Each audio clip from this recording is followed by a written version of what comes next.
Welcome to the Guy Pie Podcast, featuring Anthony, Chris, John, Sean, and Mark.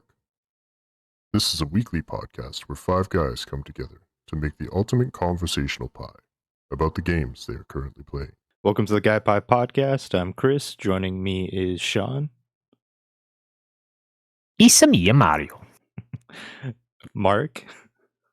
What up? Anthony. Wow. And John. He's gone. 198? Oh, you old fuck there, John. You were born in the year. I just realized it's fucking backwards, isn't it? It's backwards. What's backwards? Is it backwards for you guys? No, it just says 198. Question mark.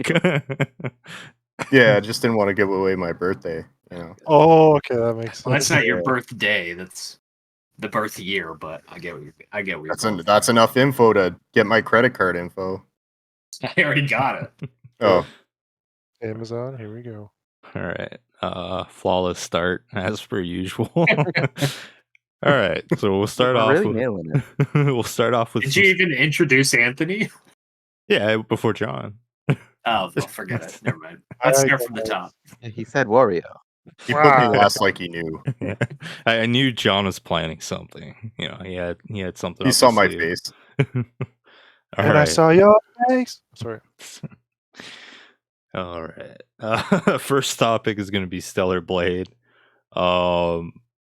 I'll start with Mark on this one, just because I think it's safe to say you have the most game time probably in it right now. I think. Maybe. I don't know. Maybe I do. Maybe I don't. But so first impressions of the game. Amazing. Gameplay's a lot of fun. Just an absolutely beautiful game to just look at. Like all the visuals and stuff in it are great. Combat is fun and smooth so far.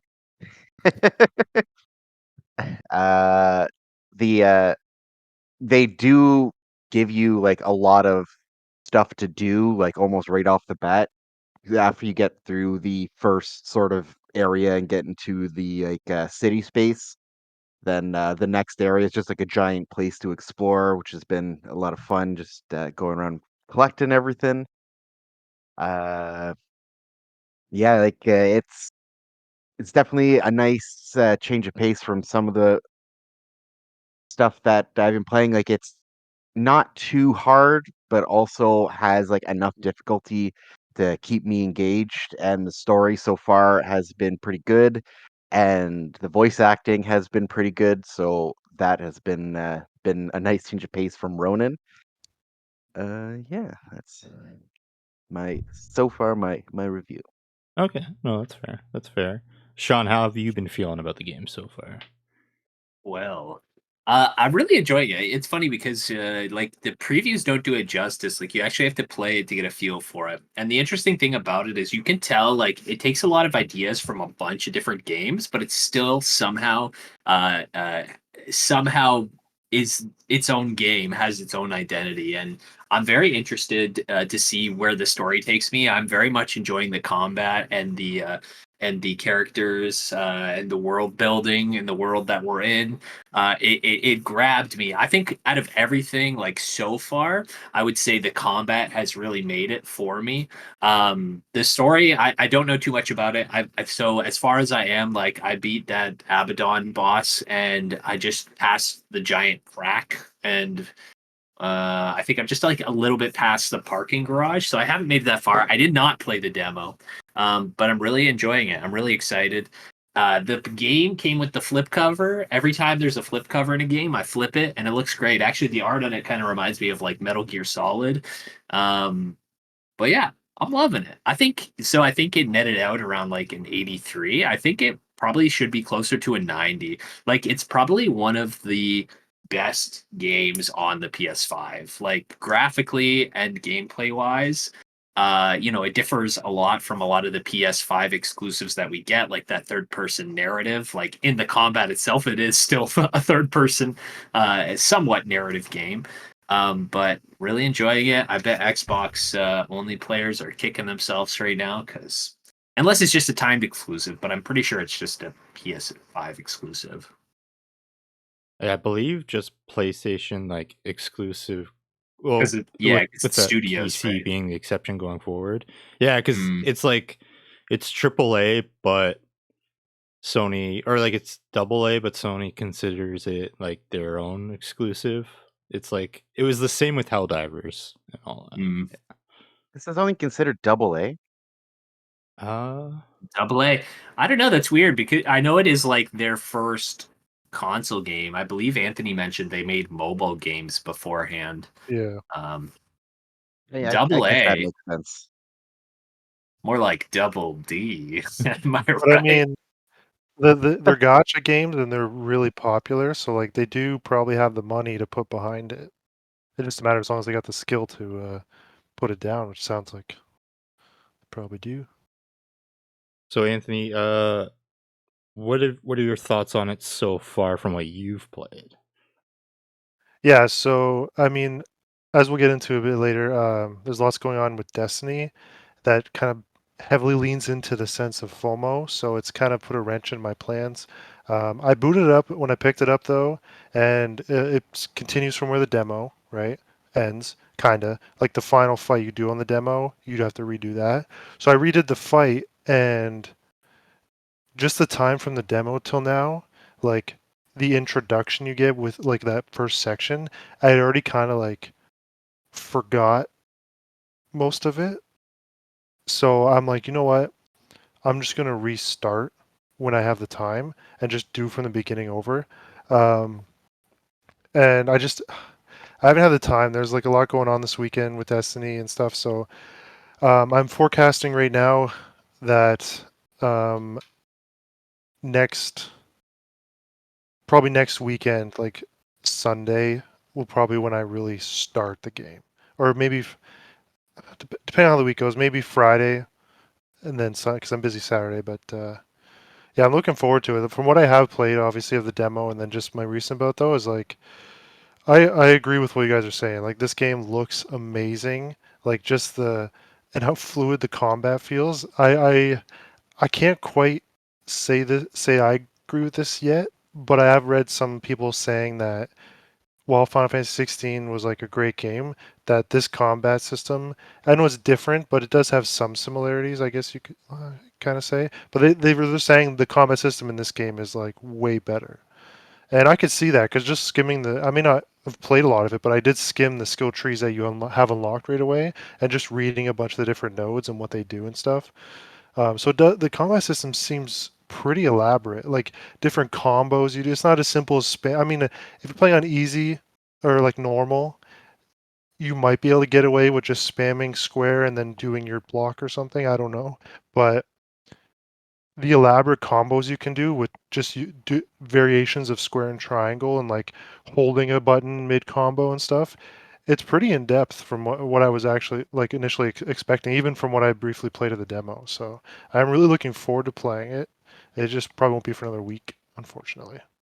So I think the thing, just realizing it now, what I meant to say, but I said wrong, was like not AA, AAA. What I meant to say was it's a second party, but it's considered first party through PlayStation. Oh, I think that's where my confusion. So it should be AAA. It should be a AAA game.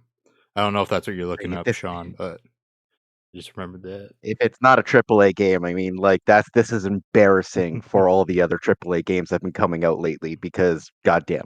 It looks better than Skull and Bones, which is a quadruple A game. So, Yeah. what does the A even stand for? Does anybody know? You know what? I'm gonna Google that. I don't think it's that. Just a good game. I'm just gonna say not an acronym. Just someone yelling. Yeah, Oh, well, one thing you will appreciate too there, Anthony, is the amount of outfits and stuff you do get. Like it is consistent and giving you new stuff like regularly. Nice. I What found does it. this stand for? I googled what does AAA stand for. AAA stands for American Automobile Association. So this is definitely that. This is that definitely that. explains it. Yeah. Stellar Mark, Blade is definitely that. One thing I was considering a method to play the game is like when I do get around to it is when you're at points where you're just doing mainly traversal. I was gonna go into the menu and just unequip my armor, and then once I get back to combat sections, I'll just go and put the armor back on. I'm pretty sure the armor doesn't actually give you any bonuses. They've said it so like you have like a shield and a health bar. If you Oh, take the okay. armor off, you don't have a shield. Like you just have your health bar. Okay, that definitely I never played without the armor on, so that would definitely change things quite a bit. Disappointed, Mark. You gotta at least I try it once, dude. It legit. oh I Like, checked. I was just like, oh, like wow, that's there you oh yeah, I go. guess you could just check in the menu without actively playing it. That's fair. That's Yeah. fair. That's great. John, game. you didn't pick up Stellar Blade, but what are your thoughts, or do you have any questions for it? No, as you know, I did pass on it. Just for the time being, like being a big Souls fan, definitely want to get into it at some point. I've seen some gameplay and it looks really, really good. So when I have more time and more money, I'll probably end up picking it up for sure. I will say, like, I think I said on the podcast before, I'm not really much of a Souls-like kind of guy. Because if I want to play a Souls game, I'll just play one of the Souls games. I think this is the exception because it doesn't necessarily really feel like a Souls-like game. Like I understand where people are coming from, but there are some like key variations and differences. Like I don't feel, at least what I've played thus far, like it's on par like difficulty level with most Souls-like games. But that being said, I bought two Souls-like games, saying that I don't play Soul-like games, and they've both been pretty solid, to be honest. So I'm excited to get. Maybe I'm wrong. Maybe I got to go back and play all the Souls-like games. What about Remnant? I didn't like it. Oh, I didn't get far though. So the first one? I thought we played it. the second one, I never played the first one. Oh, the first one was better. Yeah, I'm in the same boat as John. I held off on Stellar Blade for now. And I'm glad I did because, like Anthony said, the grind for Destiny right now has just been so addicting that I've been even neglecting. Like, I barely played Dave the Diver this week. I loaded up Tales of Kenzara and was just like, no, I don't feel like playing this right now.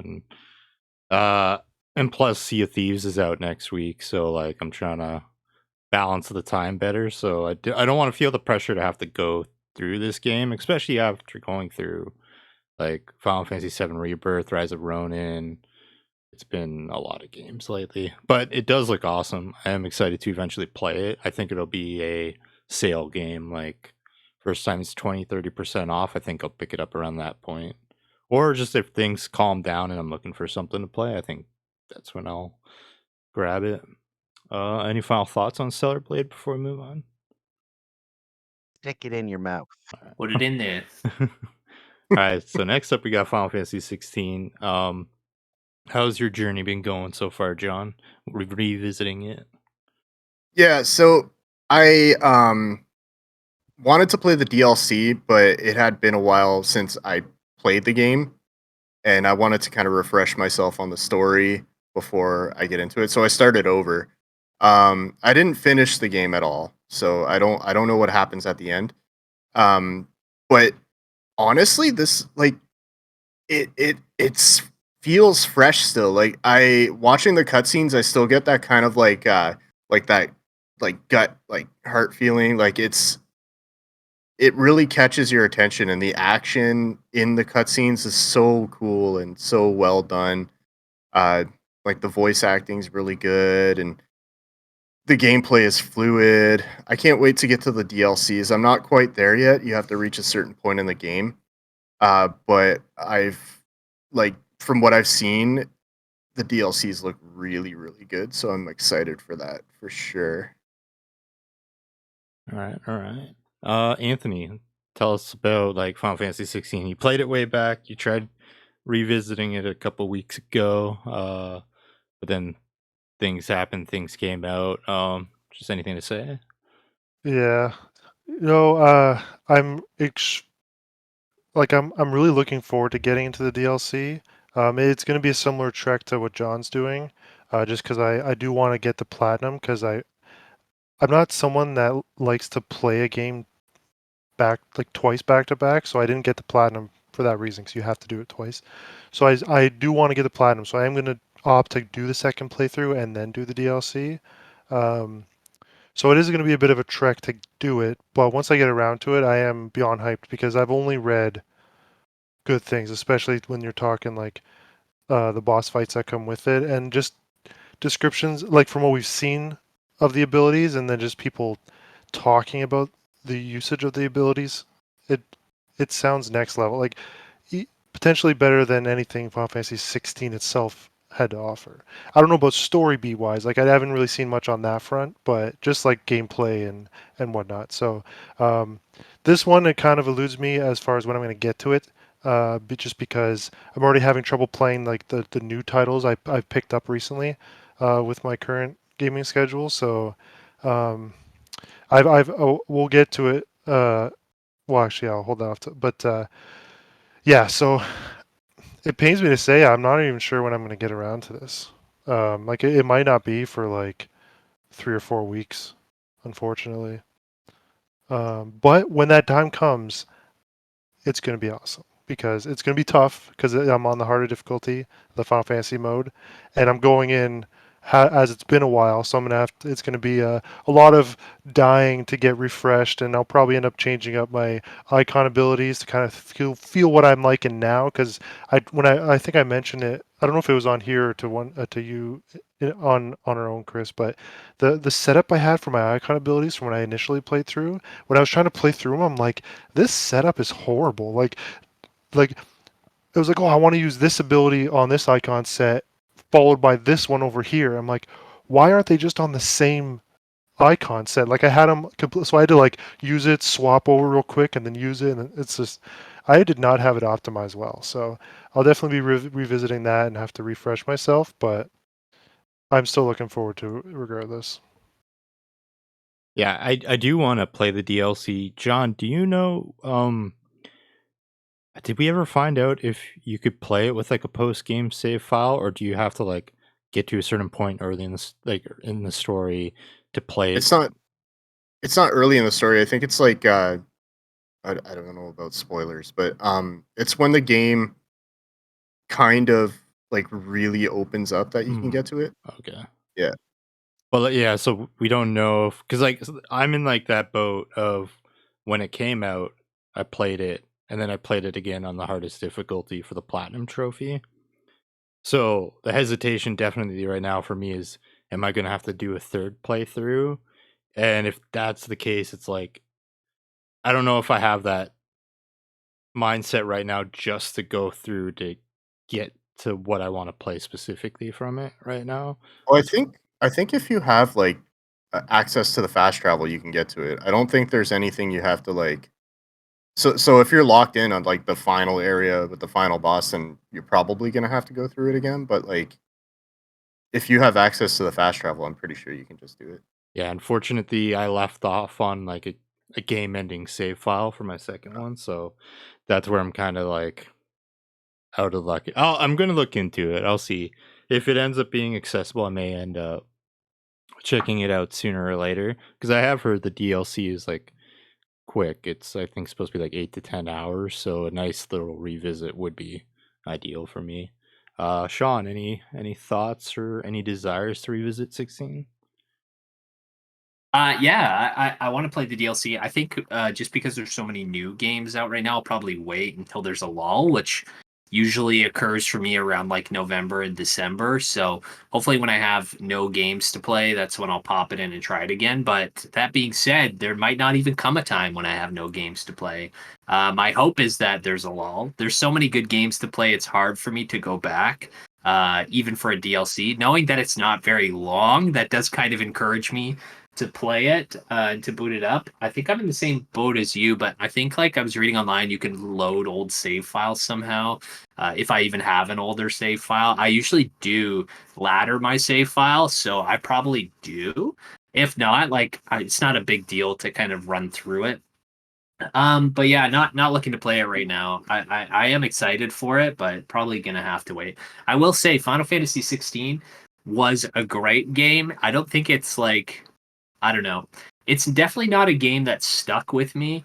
I enjoyed it thoroughly while I was playing it, and I enjoyed the story and the action thoroughly. But after I was done, I just kind of forgot about it. You know what I think it is? I think after playing Final Fantasy VII Rebirth, my brain was just like, "This is Final Fantasy.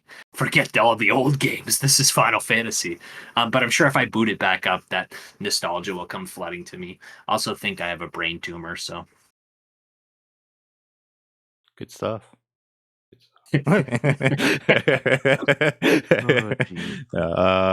Mark, I know you've yet to play 16. Do you see it down the horizon giving it a shot? I mean, it's probably a little bit past the horizon. How far past? I don't know. As Sean said, there's just such a constant influx of games coming out right now. And like I do have some on my backlog that I do want to end up finishing, a couple of my VR games. So it's just we'll see how long Stellar Blade ends up taking me. I'll probably end up doing the platinum for this and then finish Dave the Diver. Then there's Destiny 2, obviously. Then it's just stuff on stuff on stuff right now. So if I do find a nice lull, which is rare in today's gaming life, I'll try. But yeah. Sorry. Oh my god. Keybind. I took it off. It wasn't really sad what Mark said. Okay, I removed the keybind. We're good. Pour one out for Final Fantasy 16, apparently. Jeez. All over my computer. Oh my god. Any final thoughts on 16 before we move on? Not sir. from me. All right. Sean, you've been playing Yuppie Psycho. Tell us about this game. It's a game. Okay, next game. Yeah, I did. So for my birthday, I got a bunch of like Switch gift cards, and I took a long time to kind of scroll through and look at a bunch of games, and I came across this one. I was immediately grabbed by the design of the thumbnail in the game store, and I was like, "What is this?" I'd never even heard of it. So I watched a little bit of gameplay. It was $3 when I bought it, and I was like, "Yeah, this will be a fun like time waster on the train. Like I'll kill a couple hours playing it." So I was on the train to Toronto, and I booted it up, and by God, like I don't. Why have people not talked about this? Like it came out, I think, in like 2018, 2019, and it's like one of the best indie horror games I've ever played. The art style is pixelated, but it's kind of like an interesting pixelated art style. Like it's not like most pixel games that you play. It's kind of akin to like the characters themselves kind of look like NES characters, but the backgrounds are vibrant and detailed.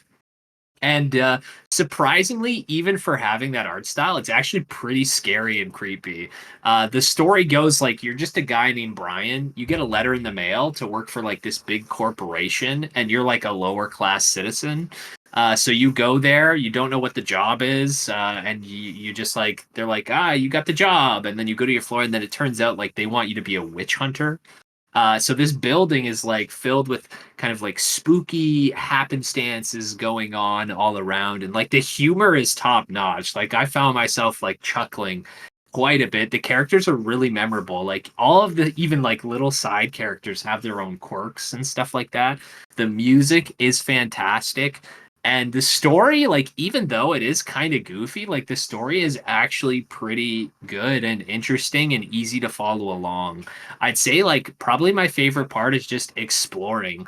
Like I don't consider myself a completionist, and there are no achievements on the Switch anyways, but in game there's achievements. So I've been trying to go through and finish all the achievements. I found myself like every kind of spare minute I had when I was in Toronto this week for work, like just booting it up and just becoming entranced. I played it the one night until like 2 a.m. So yeah, not sure why people haven't talked about it that much. Maybe I was just in the wrong thing. One of the coolest things was I was like, this feels familiar.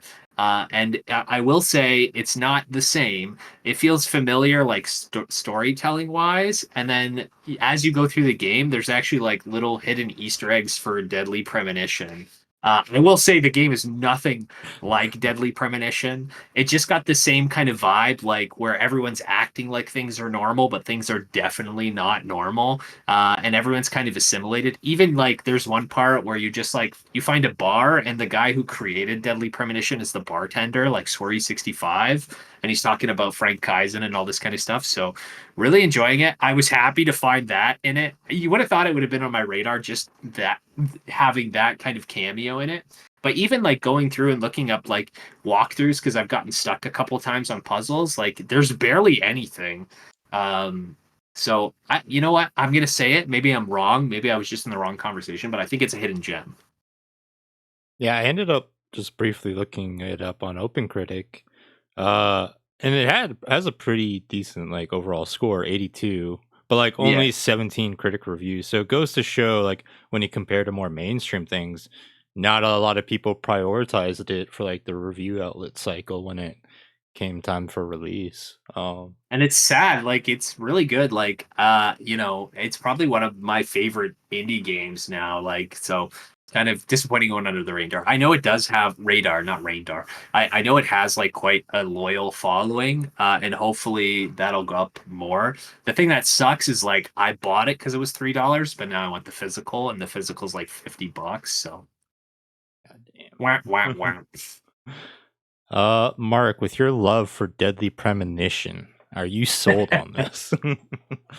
The game, I did look up a trailer for the game and stuff like that. The game does look fun. I didn't get any Deadly Premonition vibes from it. If I for some reason found myself in an area where I could play it, I definitely would. It does look like just sort of like a fun little game to dive into if need to kill some time. Yeah, like it from what Sean said too, like it even looks better than the trailer did for it. So it's an interesting game. It's just I don't know if I'm going to end up grabbing my Switch to play it. It's definitely not like Deadly Premonition at all. I think like the only thing that it takes from it is, like I said, kind of um that air of like they're happening and everyone kind of pretending like they're not. Because that happens a lot in Deadly. I know you didn't play it because you have an aversion to really good video games. But like it's kind of like that in the game too, where everyone's very quirky and they kind of give you like this off-putting feeling, but no one really talks about the elephant in the room, which in Deadly Premonition is that there's like these zombies that when it rains and stuff, and like the murders are kind of weird, and people are like growing tree branches out of them and stuff. Like, kind of the same thing. They do actually. It's kind of tongue in cheek. Like in the game, you mention it to a couple people. You're like, "There's like monsters everywhere," and some of the people are like, "Yeah, it's just business."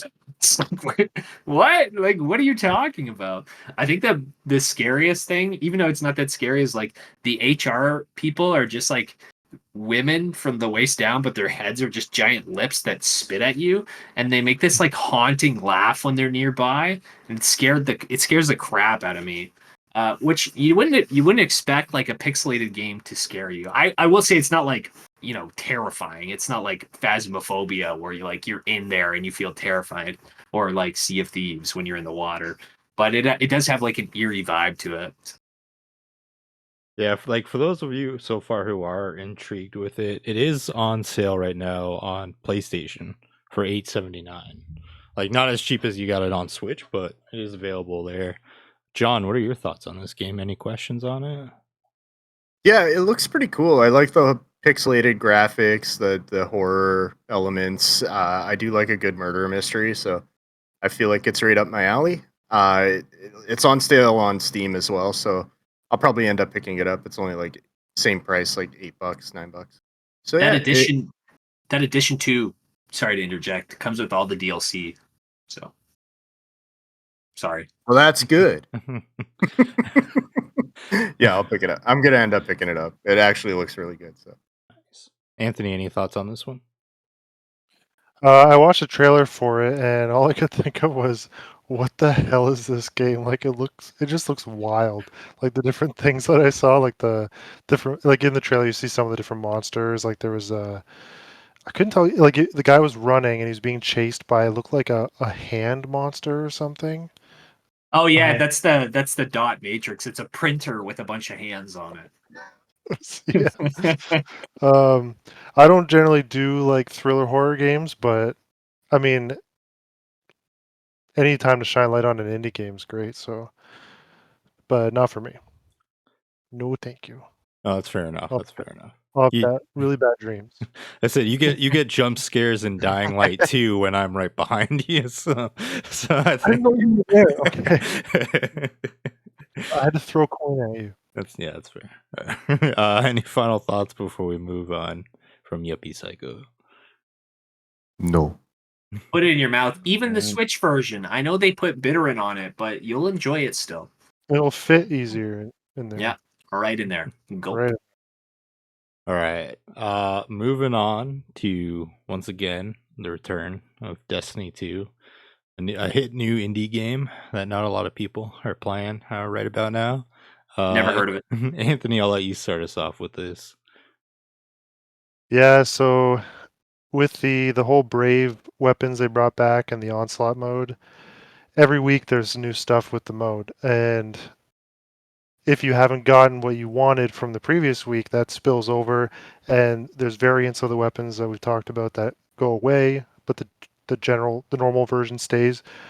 So they've have this built-in like FOMO trigger into this event or mode, whatever you call it, and it's working on me. It's working on me real good because I've just been grinding the crap out of it like nonstop. And then on top of that, this past week, when I'm like, oh, pre-order Ayuden Chronicles 100 Heroes, pre-order Stellar Blade.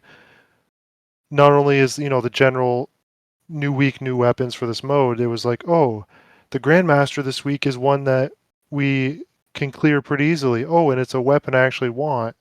And then, what was the other thing? Oh, and then by some weird turn of events, I end up playing Trials 2 days in a row and reset my rank twice. So that's a first, like ever. And I've been playing for like 3 years straight at this point.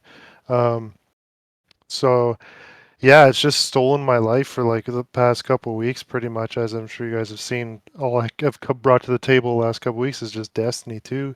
Um, and now even leading into next week, like it's the first week of Onslaught, which I'm glad I'm not too worried because sorry, not Onslaught, Pantheon, because even though there's 4 weeks, like I'm only really gunning for like that first week. I mean, if I end up doing additional weeks, cool, but it's just that first week. Um, that's why I'm thinking next week, after this coming weekend, will be around when I jump into Stellar Blade. But yeah, man, Destiny's got me real good right now, and it's just leading into the final shape. I have a feeling it's gonna be hard to pull away from it between now and then, and I had two brand new games I got to fit in. So, and I will, but they're not making it easy on me. Fit it in there. Yeah, right down the gullet, down. What is it? Down the hatch. Down the hatch. Down the hatch. Yeah, to echo what Anthony said, it was the Tuesday night. We ended up doing like 10 Grandmasters that night, plus like burning me out completely on Grandmasters for the remainder of the week, Oh. unfortunately. Yeah, I forgot to mention too, like that the night you're referencing is we all got our Conqueror titles, Yeah. which is the first for me. I haven't had it. I've never had it before. Yeah, It's great. same here. So that was like long overdue. And then yeah, Onslaught, they increased the rewards a bit, so it's been like definitely a lot more rewarding. But then as to what Anthony said for Trials, the thing that ended up being so desirable for it is culmination and changes that they've done the last couple weeks, and then just the timing of things. So this week they have increased Trials rewards, and a while back they made it so when a weapon is the focus of Trials that week, when you play Trials, every time you get a weapon, it's strictly that weapon. You're not getting like so you can target farm that specific thing, which this week was the Strand heavy grenade launcher. And in terms of like the increased rewards, when you play with a group of 3, the drops are even better.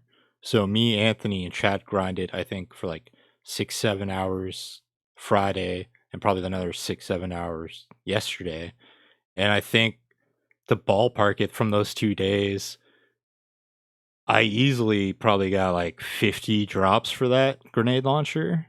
And I probably got like 80 engrams for focusing other Trials weapons. So like it was a much more rewarding experience for our time spent on it, which was really nice.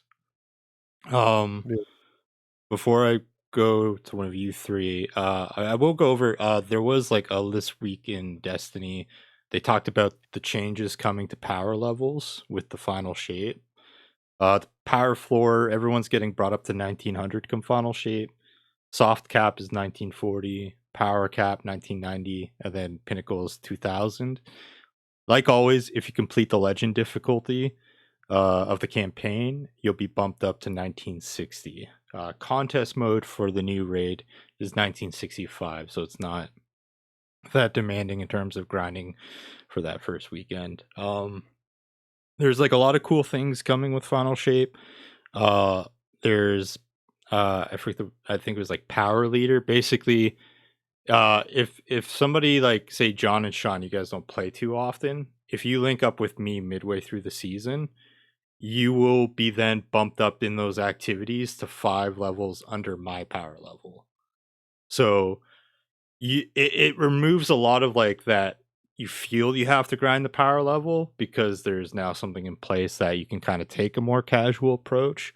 On top of that, wherever you get in power for say your main character, like my warlock, if I hop on my hunter or my titan, my power drops will reflect the power of my warlock and not like the hunter and titan. So they're doing these things to kind of streamline the process of getting your characters like bumped up, and I think just making a more engaging, user-friendly experience so far, it looks like. Mark, what are your thoughts on Destiny? I know you've been busy this week with Stellar Blade and all that, but like, what have your thoughts been? Yeah, I mean, like the new game modes and everything are definitely really nice. It's just I'm just more or less looking forward to the final shape drop before I start like really getting back into it. I don't want to burn myself out before I get there. But yeah, like besides like the Pantheon stuff, I'll be playing with you guys. But the other things, I mean, the only real draw right now is to try and get the shader from the thing. So I might have to try and find some time to hop on there and get that done. Besides that, yeah, just pretty much waiting for final shape. Yeah, as of this Tuesday, you'll be able to get the last 2 weapons done. So like, yeah, basically as of Tuesday, we'll finally be able to get the super black shader. Yeah. John, so like I know we've got you and Sean committed for that first week of Pantheon now. Boss rush mode. Any thoughts, any questions like leading into that, or just like any questions on Destiny? Is there any like word on which raid bosses will be involved? There was I'm trying to remember. I think Rolk, the rumor, so like there was like a leak. I think the first 4 involved the ogre from King's Fall with like the puddles and like the drops. Rolk, Atrax's second phase, I believe. And I'm trying to remember what the third one was. But yeah, I'll look up a list if you're good on that. I can throw it to Sean while I look it up real quick. Sure. All right, Sean. But Oh, John, go ahead. I was just gonna say, besides the ogre, so far so good. I don't know. Ralk was pretty annoying. I remember wiping on Ralk a couple times. He's gotten much easier nowadays, I would say. Oh, okay. Yeah, I have nothing really to say. I'm excited to do the Pantheon. I'm very much in the same court as Mark, although I am a little bit more casual. Whereas like until the expansion comes out, I'll probably worry myself with other games and getting the most out of them as I can. Just primarily because I don't have the time to kind of pour into grinding, anyways. Um, but mostly because with the little time I do get to game, it's always like, what's new? What do I want to put in my mouth today? So Oh, that's fair. Okay, so the leaked list. First week, Golgoroth, the ogre we were talking about, is number 1. Then it goes to Caretaker from Valve Disciple. Number 3 is Zorak from Root of Nightmares. That's the room with the planets. Planet okay. encounter. And then 8 tracks, 1 from Deepstone Crypt. Although this list doesn't specify which 8 tracks it is. And then so like going into what would be the second week, it's you fight all 4 of those, and then Oryx and Relk get thrown into the equation. And then Oryx gets thrown into the equation.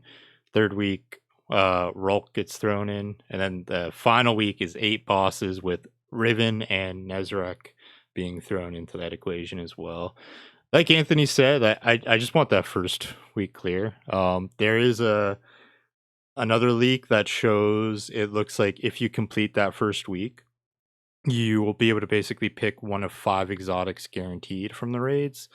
One being the shotgun from Root of Nightmares. So Mark and Anthony, you won't have to depend on Hey, there we RNG go. for that.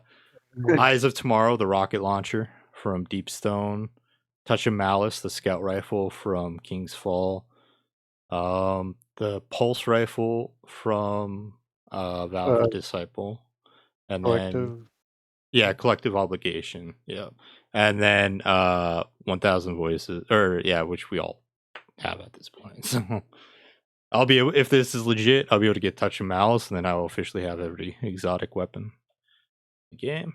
You don't want a 6th shotgun? Yeah, you know what? Maybe I should use it on that. Any final thoughts before we move on? Yeah, I just want to say, so with you guys coming out for the Pantheon attempt, it'll be easy. Like, so I plan on, like, there's rumors of them potentially tweaking or adding things to the encounters to kind of just make them a little more fresh compared to the originals. I plan to probably not only watch the streams of people running it on the Tuesday it comes out, but I'm going to be watching, like, I'm going to watch guides and stuff. I'm going to sort out to a T like any changes that we have to contend with, so that it just to try and be as smooth sailing as we can. And I'm open. I'm pretty much at this point now. I'm willing to attempt any role. So like, no one will be forced to do a role they don't want to. Like you know what I mean. Like, I've actually not to toot my own horn, but I've gotten pretty good at the game at this point. I'd like to think. So, I'm willing to do any job. So if how it's like, okay, who's going to do this job? And if no one's volunteering for it, I'll take it. So no one that doesn't want to do it gets stuck doing it. So the goal is just to have a fun time, shoot the shit, have a few drinks. Well, not everyone, but I know I'll probably have a few. I'll have It'll 10. be a good time. I'll have 20. Okay, No, all right, I don't want to 20. die. I'll do 22. I mean, I think the biggest takeaway is like at least we won't have to deal with certain encounters like from Valve the Disciple or Root of Nightmares with like the platforms going back and forth Yeah, or just like the running with like the relics in Valve Disciple. Like it's just gonna be the straight up boss Yeah. encounters, which should Yeah. make for a fun time. I'll have to refresh myself on the symbols. Oh, you don't have them tattooed on your arm, man? Like, come on. I do, pro yeah, shit. on my chest. Oh, nice. All right. Moving on to Fallout 4. John, tell us more about your journey into the Wastelands. So it's been pretty good. The next gen update has been fairly impressive. Not with the graphics so much, but mainly where it shines is the performance mode. as soon as you turn that, it's off by default. As soon as you turn that on, it looks crazy. Like the game has never looked so good with that performance mode on. They did add some extra like goodies, like extra like outfits and armor pieces and stuff that I haven't gotten yet, but I'm working on it. Otherwise, it's the same game. Like it's just Fallout 4, but it's always a good time, especially with the show. Like it's gotten me hyped for the next gen update, and it lives up to my expectations for sure. Nice. Yeah, I tried playing it, downloaded it, loaded it up, but I was telling Anthony this. I think they really messed up by not having it release within the same period as the TV show, because I think after all this time, like having spent waiting, and now all these things coming out, I can't I can't like commit to like sinking as much time as I was hoping into it. Like the momentum from the TV series has kind of passed for me in terms of like, oh, I want to play it now. Like I loaded it up, like it ran extremely smooth. I was really happy with that. But I was just like redoing the intro and all that. I was just like, I'm just not feeling this right now. I think within the next week I might give it a couple more attempts just to see if it clicks again. But unfortunately for me, it's like I'm out on it.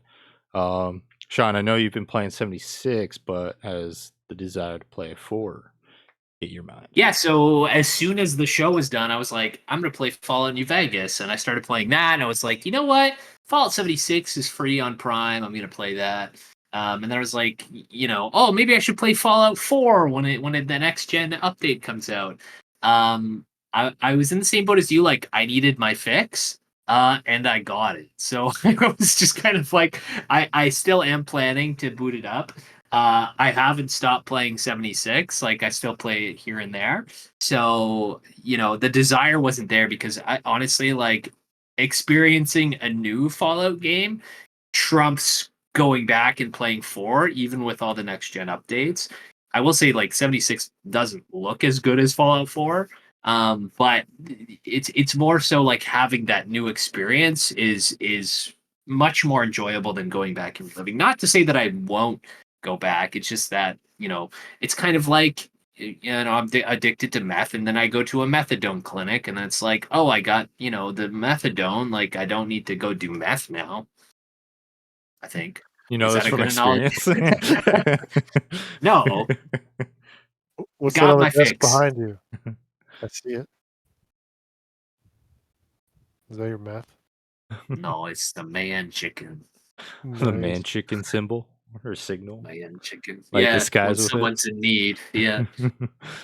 When somebody needs something in their mouth, use the signal. We need the man chicken. Mark, how about you? Like, where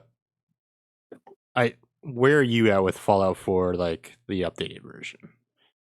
If I could shadow clone myself and just get another PlayStation and TV so I could play both Stellar Blade and Fallout at the same time, I probably would, but that would open up a whole other can of worms as well if I had the ability to make shadow clones.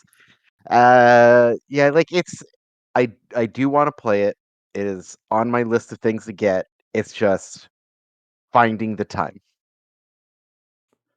Yeah, time is of the essence. Fucking need that shit. Anthony, where are you It's at? like Oh, sorry. Go ahead.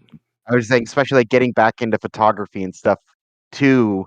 Like you can't just go out for 5 minutes and get all the pictures and stuff you want. So it's just like now I have that to slot in as well, and my weekends are already pretty busy, which is like gaming with you guys, and then this, and then during the weekdays. Yeah, it's just hectic. Oh no, that's totally fair. Yeah. So Anthony, where are you at? Yeah, I'm still at the situation of like when I would get to it, and I kind of agree with you, Chris, on the further away from a TV show, the less like the hype factor kind of drops down over time, and I'm kind of getting that point. And even when I see a timeline where I can get to it, I'll have even less interest. So there's a good chance I might not jump into that this summer. But like Sean was saying, holiday time is a bit slower. Uh, so it'll be on my list of potential things that I haven't got to that I might try and pull out. One thing I did find interesting, my friend Dustin, he's been playing it, and he sent me some of these clips where he was in this one area. He first told me about it, and he was in this area, and it was I'll describe in a sec, but he was like, "What the heck's going on?" So he leaves, and then he's like, "Oh, I'm gonna go back to it and send a clip to Anthony." But when he went back, it was totally fine. It looked, the upgrade was in effect, blah blah blah. But then later on, he went back, and it happened again. So what was happening was this whole area looked graphically like it was in Oblivion, like 10-year old game. But not only that, but there was like these platforms that looked like that were just visually there, like these white surfaces, but you couldn't walk on them. Like say the terrain kind of went like this, there'd be this white platform cutting through them, but you wouldn't walk on them. You would walk along the actual terrain. And it was an interesting bug he was sending me. It's the creation engine. It Is did it? that originally when I played Fallout 4, and it does it in Fallout 76 as well. Yeah. Oh, It sounds okay. like those white platforms are some form of like collision for the landscape or something. Oh, okay, that makes sense. So yeah, okay, well then maybe that's not because of the upgrade then. Maybe that's just That's natively there and just was never fixed. just Bethesda. I was gonna Yeah. say, yeah, like name a more iconic duo than Bethesda in a buggy game. Let's be real right now. Yeah. Oh. Any final thoughts before we move on? No. No. All right. So, speaking of something completely different from Fallout 4, Sean, tell us about Fallout 76 and your time with it. Well, I'm the kind of guy who likes to go around. I never in one place. I roam from town to town. That's it. All right. No, yeah. So much like we were saying, like I caught the Fallout bug, went to New Vegas, was like, you know what? It's free. I want to try it out. Booted it up, tried it out. Didn't like it. I was like, you know what? This isn't for me. And I was like, I gave it a chance. It was free. I'm kind of done with it. And then it kind of wasn't sitting right with me because I'm like, people enjoy this game. Like, I know when it came out, it wasn't great. So I kind of looked online and I was kind of looking around at like guides for beginners. And this one guy was like, don't pick the thing that automatically brings you to level 20. He's like, go in fresh. So I went back and I decided to do that. And I was immediately hooked. I think the perk system in Fallout 76 is better than any other Fallout game. Like just having, you level up your special, like your special stats or whatever. And as you level those up, you get cards. And the card system, you can change your cards at any point, but you can only put cards. Like for example, every time you get a card, it's level 1. So if I have a perception that's level 2, I can put in 2 level 1 cards. But if I have 2 of the same card, I can rank it up to level 2 and 3, and I think some of them go to 4. And then if I'm level 4 perception, I can put the level 4 card in there. And I like it because that means that I can mix and match whenever I need to. I can change my build whenever I want to without having to re-roll. The only limitation is that you only get stat points to put into your special up until level 50. So I got addicted to that grind, and I was kind of going through the quest. I think the story is really good. I know when it launched, it didn't have NPCs and it didn't have dialogue choices. All that stuff's there now, so it feels like a full Fallout experience. The base building isn't as like in depth as it is in Fallout 4, but it's still okay. I don't tend to focus too much on that because I've just been kind of gunning it through the story mode. And I'm really enjoying some of the events. Like John and I played a couple of events and we're like, this sucks. Like the events in this game suck. And then we played this one in Nuka World, which is like a Nuka Cola themed park. And it was a lot of fun. I got a cool gun out of it that was like Nuka-Cola branded, like a Magnum gun. And I was like, oh wow, so there actually are good events. And then I found out in Nuka-Cade or Nuka World, there's like an arcade, and you could play like little arcade games. They're not the best, but from doing the events and playing the arcade games, you get points that you can redeem for prizes. So I got addicted to doing that, and it just kind of jumped from one thing to another. I will say, like you said earlier, like Bethesda and glitchy games go hand in hand. Some of the like main story missions from like the core game are still really buggy. There are some times where you get like soft locked in your game, which happened to me once or twice. I was able to get out of it, luckily. But unfortunately, like at certain points in missions, like you just have to start from the beginning. That stuff doesn't really bother me because you know, playing Bethesda games for so long, I kind of come to expect it. And honestly, like it's fun like going through the missions anyways, like gunning things down. The VAT system is interesting too because it's an online multiplayer game, so you can't freeze time. So what they do is that, you know, initially like your VATs is just you press a button and it like auto aims, so you can just shoot. But as you upgrade certain things, like specifically progression, you can target different parts of the body. You can do all that kind of stuff, but you just do it on the fly. Like it doesn't slow down the game or freeze the game or anything. And I found that mechanic to be super interesting. And I've been really enjoying it. Like I think it's a really enjoyable experience. I will say I don't think it's for everybody. I think like, you know, it's fortunate that it jumped up in players. I will say it has the nicest player base. Like I have had so many instances where a player just runs by me, they walk back and they just drop me a high level item and then they run away because you get so much shit. Like there's not much of a grind. Like you just get so much shit. I would say the only grind is like the events, like getting the best rolls on guns and stuff like that. But been really enjoying it. And I think like it comes from a place of always wanting a multiplayer Fallout experience, like because I love the universe of Fallout and I love, you know, having that multiplayer kind of mechanic and stuff like that, even though I mostly play solo. Really enjoying it. Not for everybody. Still super buggy. Yeah, it's fair. Like I I remember playing it at launch. I remember spending full price on that game, and the disappointment with that decision. I have no desire to go back anytime soon. I do. I have heard good things about it, and I do know there's like an audience for it there. It's like the Destiny thing. It's like the game's for some people, and the game's not for other people. And in this situation, it's not mine. I don't want to like repeat what we've said the past couple weeks, but like for me, it's like if I want to play that Fallout experience, I want to get that full on narrative experience through like the full open world, story driven like stuff through that you would get through like 3-4 in New Vegas and all that. There is that now. There wasn't initially on launch, but they've added all that stuff. Yeah, the time's come and gone for me. For like, yeah, it's dead to me. I'm sorry, but that's fair though. John, you were playing it for a bit. What are your thoughts on it? I found myself getting kind of bored at first, like playing by myself. Anyways, like playing with Sean was fun.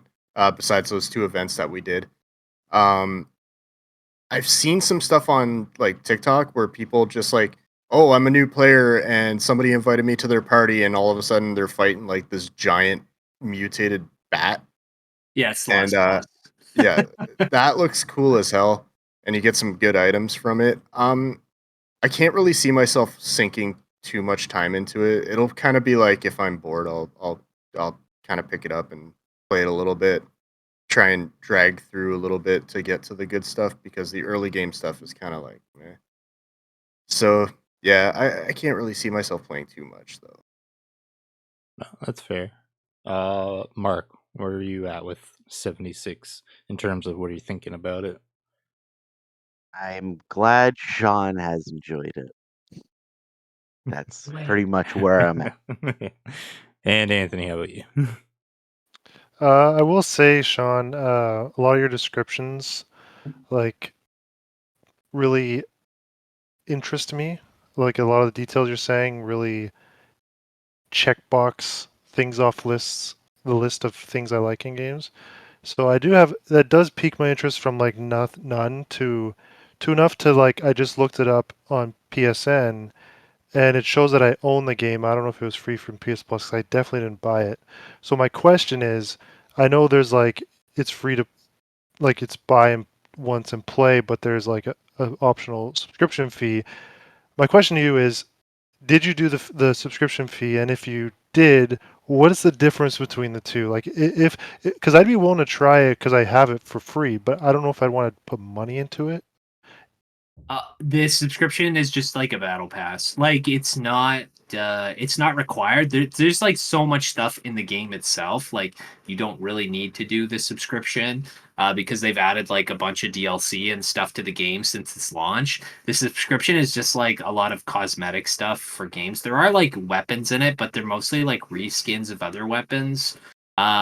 It's Okay. it's not necessary. I know some people complain because there's like a utility section where you can spend money, but that stuff is like not stuff you need. Like it's just stuff that like repairs your equipment, which you could just do with junk. Like you scrap a lot in the game and you get like a lot of junk.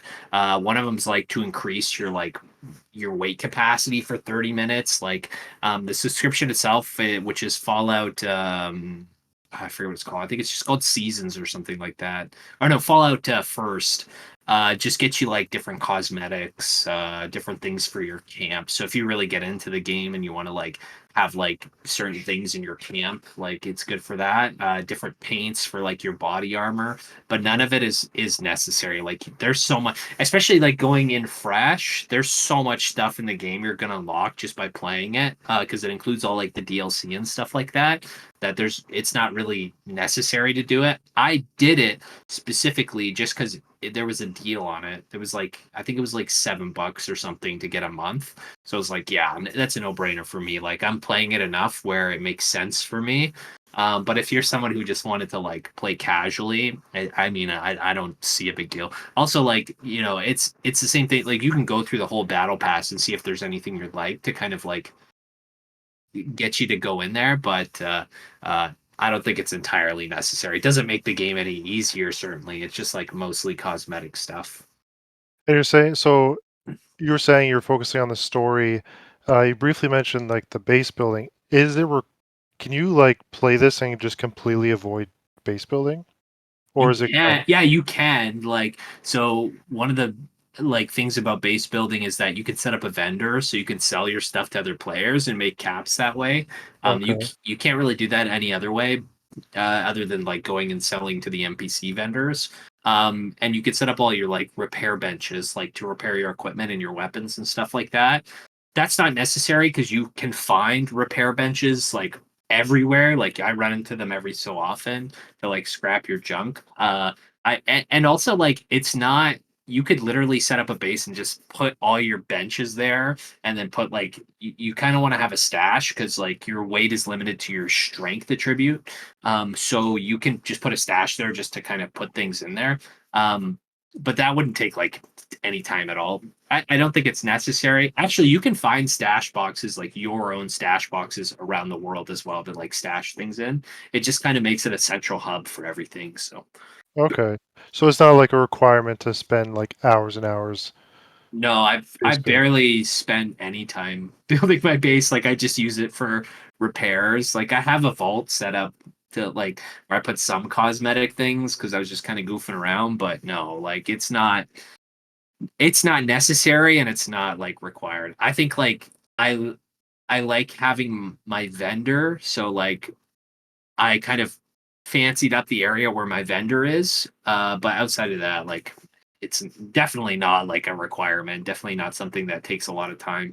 Like you get so much junk. Like it's like any Bethesda game. Like you get junk from everywhere and you just scrap it and you use that to like craft things or like repair stuff. And those benches are like everywhere to like do the scraps and repairs and crafting. So Okay, well, I think I might download it. I'm not sure when I'll boot it up, but I think I might download it and give it a try at some point. Because yeah, a lot of things you mentioned just with the leveling up and the gear and the events does kind of interest me, especially when you throw in the big part for me. I think that those things you said combined with the fact that it can be co-op, I think that's what is really biting for me right now. So The only downside to that, let me just double check. I don't think. Yeah, it's not cross-platform. what are you playing on? My PC. Oh, I mean, I should be able to run it. Do it. Would you then have to buy it for PC though? Oh, man, I Or have did, to oh, It's. good. I think it's still free. I think it's still free on. Oh, you don't have Prime though. oh, Prime now. Do you Well, with Prime? Do you have to like claim it through like Prime itself, or do they just give you a code? Because Anthony, I'll just give you my PC code if you want. Yeah, just give Okay. you a code. Okay, yeah, I'll get that for you and just send it your way because Oh, I'm not okay. going to use it. So yeah, All right. Sure, much appreciated, man. yeah, Thanks. no worries. Any final thoughts on 76 before we move on? I'll put it in my mouth. It's not for everybody. It's I'll lick like it. olives. You know, not everybody loves olives, but some people put a lot of olives in their mouths. I Like hate me. those things. I love them. I munch them up on everything. Well, Olives. guess I ain't playing Fallout 76. Fair enough. All right. You're welcome. So next up, we got Metaphor ReFantazio has gotten a stream this week. The Atlus exclusive showcase, which released on April 22nd. The showcase was 25 minutes long, confirmed the release date, which is October 11th, and it had an in-depth look at gameplay and the game systems. Like last week's Indie World, I did not watch this. I will be full upfront on that. I'm gonna toss this your way first, Sean, because you've drafted this game and you're a Persona guy. So, what are your thoughts? I think Anthony's going to lose a lot of points. This game looks incredible. It has looked incredible since since its trailer, but actually like delving in and showing what the game is about, knowing that the person who worked on 3, 4, and 5 of the Persona series is working on this game is like just a true testament of how good this game will be. I think one of the highlights for me are actually two of the highlights were the combat itself. There's two kind of forms of combats. There's like a hack and slash, and then you can transition that into turn-based like squad fighting. And a cool thing that you can do is instead of characters having specific roles, like say like this person's a mage, this person's a fighter, you can actually set and change those at any time. It's kind of like a class system in Final Fantasy 3. You can make somebody a mage or a healer or whatever whenever you want, as long as you have that archetype unlocked.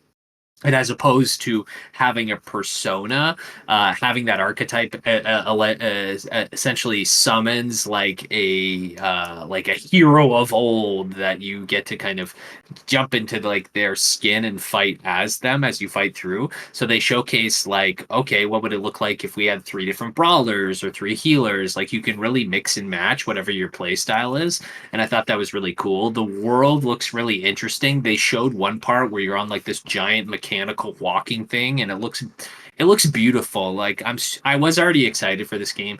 I'm already like, I'm kind of burnt out on RPGs because there's been so many good RPGs in the last couple of years, but this one it just looks incredible. Like I can't say enough good things about it. Like at first I was kind of worried. Like I've never played a Shin Megami Tensei game, and I know that they're a little bit different from the Persona series, which is okay. Like they're more focused on like the turn-based and stuff like that, less so like the social stuff, which is okay. This one seems to be going in its own direction, which I'm pretty excited about.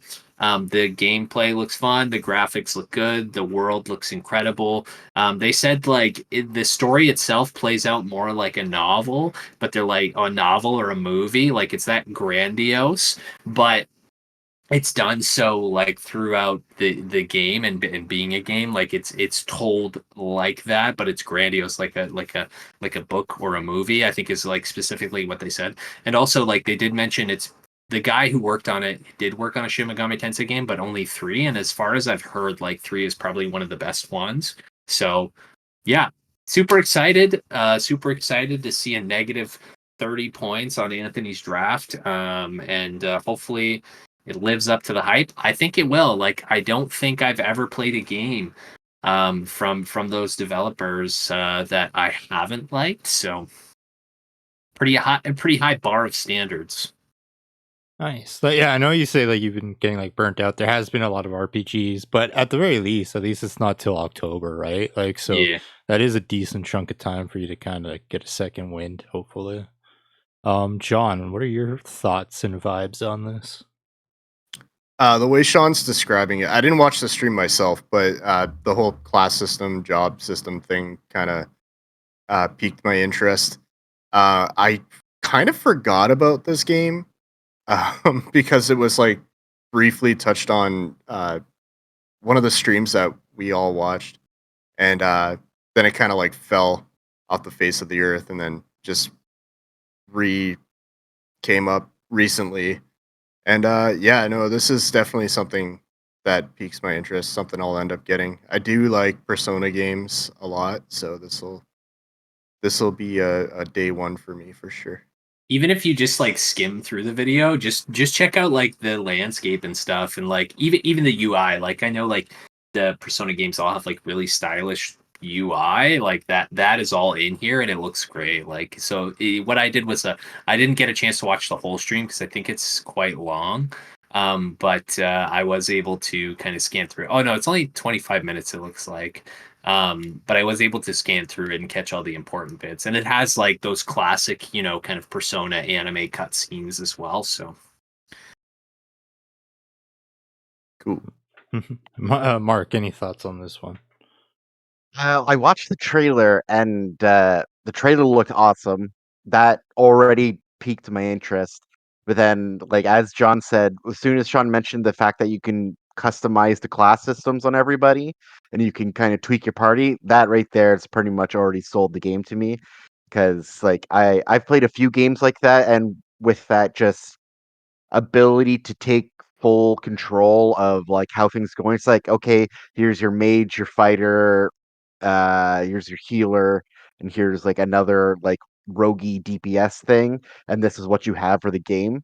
Like you being able to fully customize your party like however you want is just I've always had a blast doing that, and also the Persona, like the those developers make really good story games, so I'm pretty excited for it now. Definitely will be a buy when it gets out. I think was it October? Yeah, October October 11th. Yeah. Yeah, so that's definitely on the list. Nice. Anthony, is this speaking to you or nah? So I'll start by saying, Sean, I picked that game hoping it would be released 2025. I never expected it to do bad.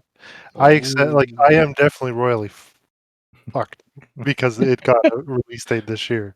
However, watching it, so I've talked before on here. I've attempted some Persona games. I just didn't click with them. Like, yeah. Watching this though, like a lot of it speaks to me. Like the art style says Persona to me, but the game itself doesn't. From a perspective of someone who's never played them, I've only just seen stuff on them. Um, I didn't. I saw some brief stuff, similar mechanics, like relationships you build up with party members and stuff. What I'm kind of hoping is that they don't have as in depth of like a life sim aspect, which it didn't seem like it. But the combat system looked really cool. Like the mix of the action with the turn-based was really intriguing. Like if that's been done before, I've never seen it.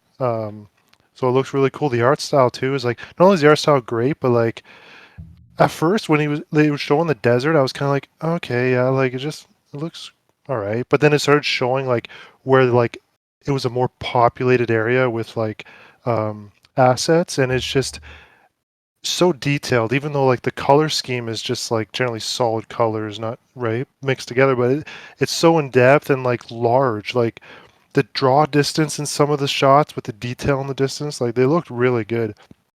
Um, I will say, coming from a point that's never played the Persona games, a lot of the stuff they touched on in that 25 minutes, like it seemed like there was a ton of different systems and features in the game that I will say, in condensed in an explanation of a 25-minute video, seemed like it would be overwhelming. And that's kind of how I felt with trying to like be like, okay, oh, so you can do this, but I imagine like in practice, like when you're playing, it's not like you first hour of the game you have like 20 different systems that you deal with. Like I'm sure it's like over time you get unlock more and more, like most games do. So, um, but that being said, like it just seems like there's so many different things outside of just playing through the story that you can do, which looked really cool. Like I knew nothing really about this game, just the fact that John drafted it and that it was by Atlus or whatever. It's by Atlus, right? I'm not mistaken on that, or is it like a Yeah, sister company or I something? think Atlas is the publisher, Publisher, okay. But either way, but it was the guy that worked on Shin oh no, Megami. it's the developer. You're Oh, good. it is the It's the developer? yeah, it's the Atlas P Studio. Yeah. Okay, yeah. So it definitely intrigues me because I've always wanted to step into the Persona series. I've just had a hard time with the calendar days passing and just like the sense of like, am I missing something? Um, but this didn't seem like it had too many aspects of that. There was the one point where you see like day one over top of this one area. I'm not sure how that came into play, but it didn't seem like it was as in depth in that front. So I am definitely interested. One thing I walked away with it though, and I don't know, you tell me if I'm just off base here, but I, pretty sure the main character we were shown is a male, but at certain points I was like, is it? I like it was an interesting choice in haircut. I guess it's like a bowl cut, like I don't know. To me, it just and it has like a like a head. It's just very feminine looking. I thought that was It is quite androgynous, especially because it looks like the same. It looks like the same haircut Aegis has in Persona 3, but yeah, he is the prince. He's a oh, it's a prince. prince. Okay, Yeah. all right, that clears it up. Oh no, But wait, he's a childhood friend of the prince, but it's a he. I just googled oh, it. but yeah, so coming out in October too. Like I am trying to stave off buying any more full title price games at launch this year.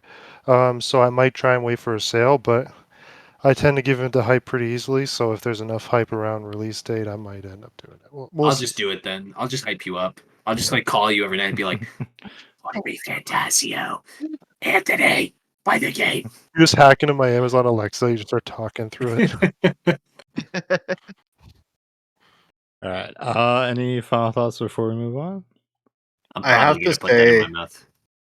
and I don't know if any of you brought it up at all, but I was just skimming through the stream, and the music kind of sounds like Near quite a bit.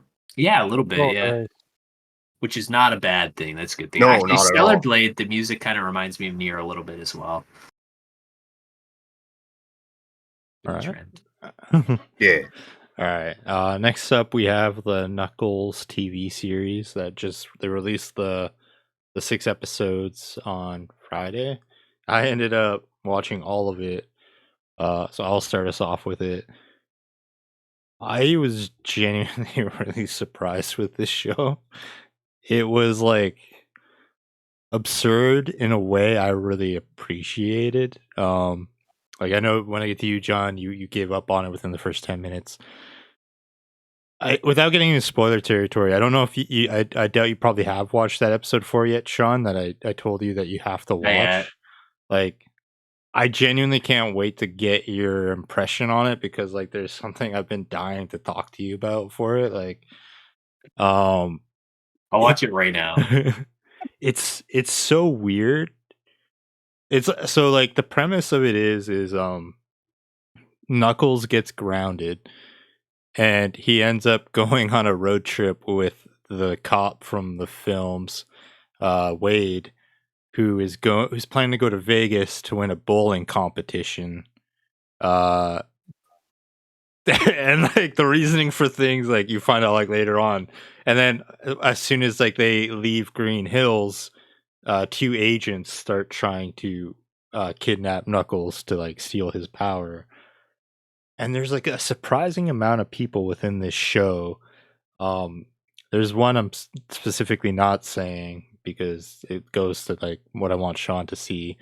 But Christopher Lloyd voices like the sage, like Knuckles' like grandfather ancestor character. He's in a couple episodes. I always forget how to pronounce his last name. Carrie Ells, or he's from I know who Princess you're talking Bride. about. Yeah, like Saw. He was in Psych. Pierre Despereaux, for those who watch Psych. It just, I was like baffled by it because it's been a while since the show took me by surprise. Like, in no way am I saying this is a masterpiece of a show. In no way am I saying like this is for everyone. It's just like when I was watching it, there were a lot of elements where I'm like, I think somebody made this for me. Did you look up the cast? No, I was just like I was just like scrolling through because I got Paramount Plus. I think I'm gonna watch the whole show just from your description. But I clicked on episode 4 and where my mouse was, I saw somebody. I'm very excited. Okay, I'm in. I'm in. And John, honestly, like if like I know you're out, but I would just say just watch episode 4, man. Just like without context. I was telling Sean, even without the context, just watch that 4th episode. Like, yeah, I can't believe how much I had like a fun time with this show. There are like a lot of times where it's just like, yeah, this is really stupid, but there are like genuinely moments where I laughed really fucking hard, just because like, again, it feels like somebody was like making this show for me in a really weird but awesome way. And the soundtrack is fucking phenomenal. I really love the soundtrack. Where has he been? Is this what he's been doing for the last couple of years? This is what he was training for this entire time. Like, I'm gonna watch the whole show. I'm so excited. Like, you will see he's in 2 episodes, 4 and the first episode. Yep. So nice. Okay. But yeah, John, talk to us about your experience with Knuckles.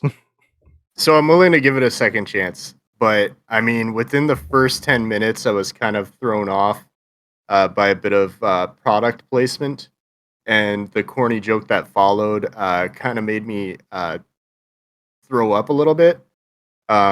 He's eating a bag of Cool Ranch Doritos, and it's super fucking obvious, like that. Like it's a big blue bag of Cool Ranch Doritos, like front and center in the screen. They're trying to sell it to me. And then he says something like, "Oh, I can't wait to visit this ranch of cool." And at that moment, I'm like, I don't think this is for me. And then he starts talking to the dog on the roof, and I was just like, I'm out. See, I stopped watching right there. That's the funny thing. Those things that you're saying, you're like, I'm out. Those are things like I'm so fucking in. Like when I was watching it, I was just like, I just love the stupidity of it all. But no, that's totally fair. I'm willing to give it a second chance. I'll look past the Doritos joke. It's just that one joke that kind of just like, Yeah, again, like if you give it that second chance and you can't commit, just watch that 4th episode. The 4th episode is a fever dream in such a fucking like. One thing I'll say before I move on to Anthony and Mark for like their thoughts on this and all that. What was I gonna say? Episode 4 and 5, Knuckles takes like a back burner. So like he's in it a little bit, like not as much in those episodes. The remaining episodes, he's like a prominent figure. Like, so a lot of people are complaining online about the lack of Knuckles, which I'd say that's fair for 4 and 5, but like I just like 4, I fucking love that episode. Oh my god. Dude, all you had to say was he was in it and Rob Hubel. I love Rob Hubel. And the Hound from Game of Thrones is in it. Like, come on. Yeah, like the reason why I didn't want to say he was in it was because I just wanted you to just like, because you see him early on in the first episode, and like the second I saw, all right, well, since Sean knows, I'm just gonna flat out say it. It's the one and only Howard Moon from the Mighty Boosh. Oh, yeah. Come on. Yeah. I had the biggest fucking smile on my face when he showed up in the first episode. I was like, oh my god. Again, he's only in 2 episodes. I think what he's actually doing right now is like BBC shows. Like he's doing like cook-offs and stuff. Oh, I think that's the last thing I saw him in. But nice. Okay, yeah. I'll watch episode 4. Yeah, That makes up for when you told me in, I think it was like 2021, that there was gonna be a new Mighty Boosh. I will say I'm gonna get a bit of a redemption from that. Yeah. But yeah, Anthony, what are your thoughts on the Knuckles show? Yeah, I mean, as you know, I watched the Sonic movies somewhat recently, and they were pretty enjoyable, especially watching with my kids. So I do have interest. I watch a lot of anime, but I prefer watching subbed, and like you got to kind of be in the mood for subbed, because it is, reading and watching at the same time. So when I'm not in the mood for that, like I always find it hard to find something to watch. Like at least with what's at the tip of my finger, tip of my tail finger. What are you doing to Tails? Fingertips. What I have access to. Why are you fingering Tip. Tails? Oh, man. Michael Bolton. Michael Bolton is singing. Oh my What the hell is happening in this episode, bro? Yeah, so I am looking forward to throwing that on the list because it is on one of the services I have access to, and I've pretty much exhausted any non-anime options that I have access to easily.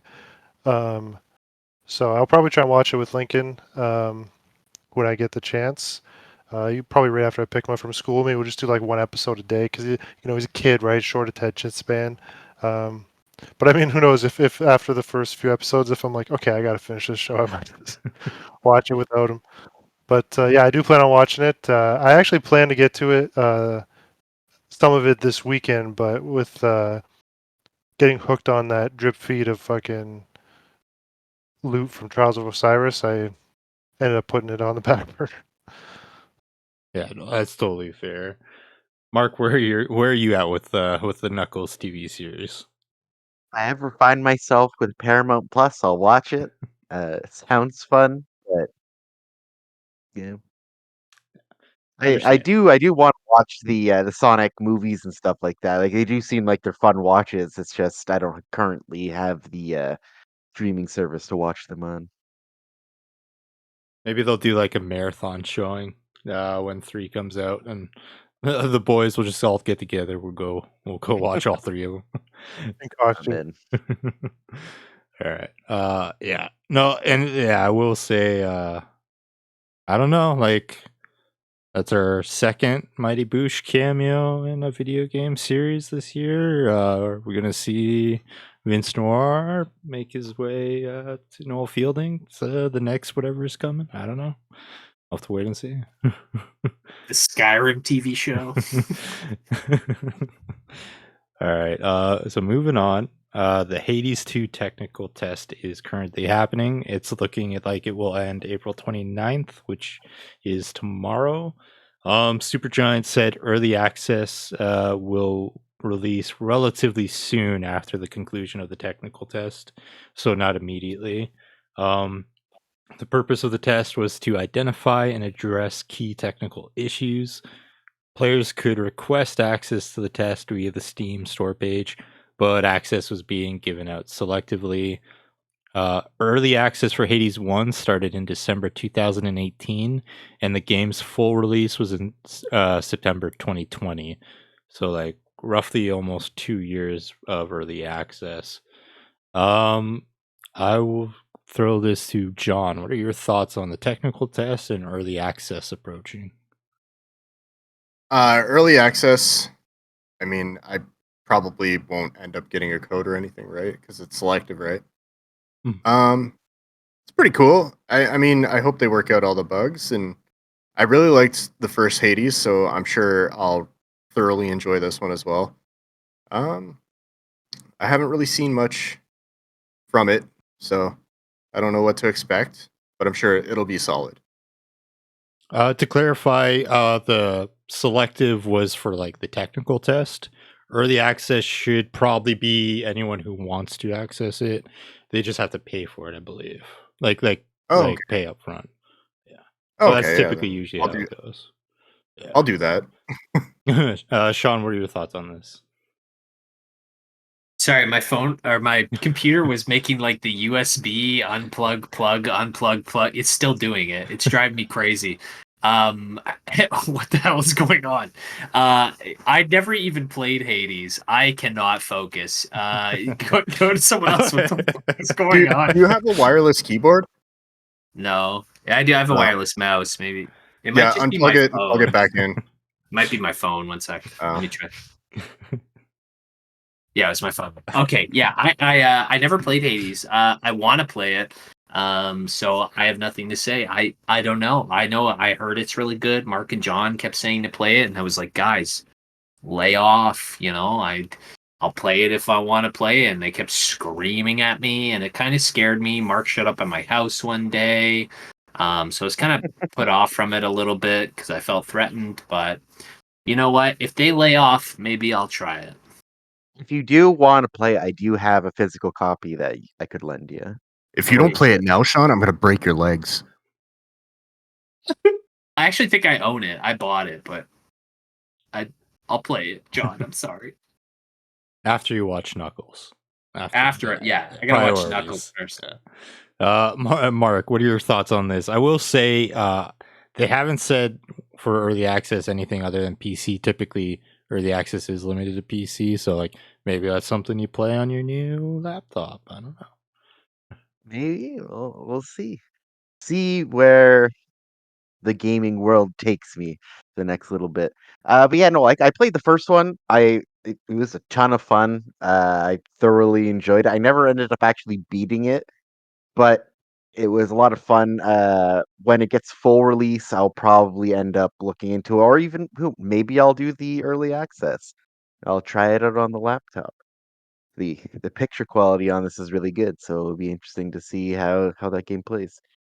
Yeah, like I'm looking forward to the game. I'm happy that things are moving forward smoothly, and like they're keeping on trucking with it. Hopefully, the early access isn't super long time, and they managed to crush the release. And yeah, Anthony, what are your thoughts on this? Yeah, so after I played, I know it's different, but when I was playing Wedding Witch a while back, I know it's a different kind of game, but like it does share a lot of similar concepts, right? Where you play till you die, you get upgrades, so on and so forth. Um, so I really enjoyed that experience, and like I'm a huge fan of the Diablo games, like that isometric view, it's that, right? And I know how well renowned this game is. Like the first game I'm talking right now. So I actually did add it to my backlog list of potentially checking it out, especially if I can scoop it up on a really cheap sale at some point. But I'd probably do the thing where I'm only going to buy it if I'm about to play it, kind of deal. So as far as the second one, at this moment, until I actually check out the first one to see if I even vibe with it, because generally I've just avoided this kind of genre in general. Yeah, we'll see. Like if I mean, considering the first game came out like quite a bit later, obviously I wouldn't do early access. I'd probably wait.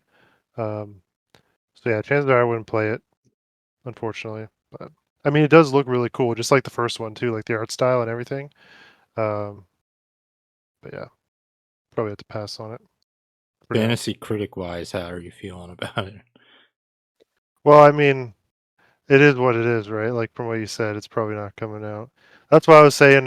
You probably knew why I was talking about the other day, where it's like the way the fantasy critic works is like you basically should never draft a game that would have early access because you can't get a score for the early access score, but if it officially gets a release date, if it has an early access score outside of Fantasy Critic, then the Fantasy Critic doesn't let you pick it. So you literally there's no point in picking them. So, but hey, I will throw this out there, Chris. You drafted Hades 2 last year, so suck it. That is fair. That is fair. But I'm just hoping the counter pick right now is looking like it's gonna pay off for me. Me saying that, watch fucking it now come out like December 29th. Just Man, like if they're using a lot of like the same same assets and like you know, a lot of things carrying over from the first one, that might cut their you know, pathway to the end shorter. Whether it'll cut it down, what did you say it was like 2 years? With 22 to It was almost 2 full years. December almost 2018 it so released if, early access, and then September 2020. if it does cut down like their timeline, like would it really cut it down drastically enough from 2 years down to like, what are we almost in May now, right? Like just 6 months. Like I doubt it. So I'm not hopeful it'll be out this year, but I no one's really saying it right now, but the way the critics going right now, dude, it's pretty much heading towards Mark taking the win. He's gonna do a victory lap, it looks like. Yeah, we'll see though. There's still quite a few games that come out, so it's too soon to say, but it's kind of looking like where it's going. Speaking of, we're good to move on, right? No final thoughts. Speaking of Fantasy Critic, one of my games for next month just had a preview. Paper Mario 1000 Years Doors, the remake, releases May 23rd. I pulled a couple quotes. Nintendo Life did like a roundup. I'd be stunned if someone played this game for the first time and without knowing guessed it was a remake. It's still got whip sharp dialogue, cheeky one-liners, and characters that stand out despite looking like everything else in the Mario series. It feels every bit as a modern RPG. Adam Cook from God is Geek. It stands up in 2024 for the same reason it did in 2004, and that's why new fans should be just as excited to check it out as those old enough to remember it the first time around. Andy Robinson, Video Games Chronicler. The fresh lick of paint captures the style of the original without losing any of the charm. Everything seems a little bit more vivid than the 2004 version, especially on my OLED Switch, and it's all for the better. Connor Christie at Pocket Tactics. So like so far, like it's looking real good for that. I think I'd say subjectively, you know. Hey, I got fucked over by Suicide Squad, so I'll take what I can get right now. Sean, what are your thoughts on the previews for this? Yeah, I think it looks great. Like I think one of the main draws is for the game on the GameCube, like incredible game, by the way, like just one of the best games ever made. And definitely the best in the Paper Mario series. But I think what really drew my eyes to it was a lot of the animations play out a little bit faster. Like, as you know from like older RPGs, sometimes animations can play out a little bit slow. Like, for example, like the stairs being built or things like folding and stuff, like those play out a little bit faster. So that interests me. The original Paper Mario 1000 Year Door still holds up. Like, it still looks great. But I will say in this version, it looks like they did a lot of work on the lighting because the lighting looks immaculate. Very excited to get this and put it in my mouth, even with the bitter end. And you know what? People have been like kind of hungry for more GameCube games on the Switch. Like, we see a lot of Wii U games get ported over the Switch, but people are really hungry. I hope the reception of this really pushes that feeling for, I know it won't, but really pushes that feeling for Nintendo, like, hey, we have to do this with more of our GameCube games, because GameCube has like a really solid library, but a lot of the games are locked to that system. For example, Fire Emblem Path of Radiance, debatably the best Fire Emblem game. You can only play it through emulation or buy it for like $400. Like, a lot of that library is very expensive and hard to get a hold of, so I'd love to see more ported over. This in particular, the showcase, I watched a side-by-side comparison to every scene they showed, and it looks great. It looks crisp. I'm ready. I got it pre-ordered. I got this beautiful OLED you boys bought me. I'm ready. I'm gonna crack it out. I'm going to put it in my mouth first, but then I'm going to crack it out and play it. And hopefully by that time, Elijah will... he does this thing. Sorry, guys. I want to bitch for a second. Elijah does this thing where he's like, let's play a Mario game. And I'm like, okay, which Mario game do you want to play? And he'll pick a game, and then I'll go to play it. And then 2 seconds into the game, he'll go, let's watch Baby Shark. And I'm like... oh, and so I'm hoping by that point, he'll be chill enough. I know it's only like 20, 30 days till it comes out, but hopefully he'll want to watch me play because I know it is quite the lengthy game, and what a great game. I'm just excited to have it, like, because it's expensive on the Nintendo GameCube. So yeah, gonna put it right in my mouth.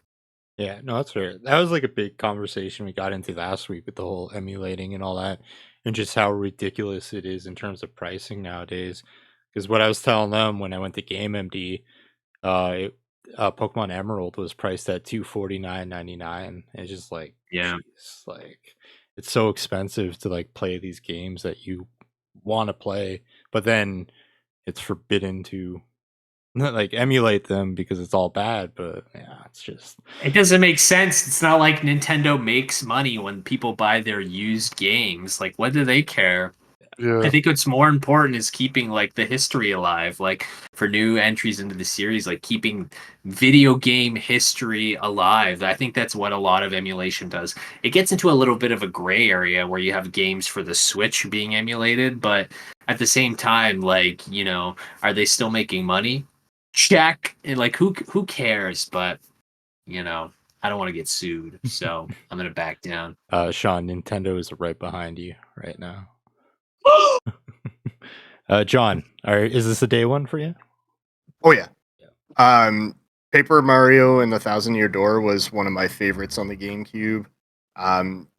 Probably one of my favorite Mario games, especially like RPG wise. I'm distracted by whatever's going on in Sean's screen. Really good story for even a Mario RPG. Definitely the best Paper Mario game in that entire franchise. Boss battles are phenomenal. Like the battles are all fun. Like I found it hard to even like skip small battles just because of the interactivity. Like it's turn based, but at the same time you can kind of time out your button presses and get some extra jumps in and stuff. Yeah, no, this is definitely a day one for me. Just when I thought I was done with my Switch, they do this stuff, and I can't wait.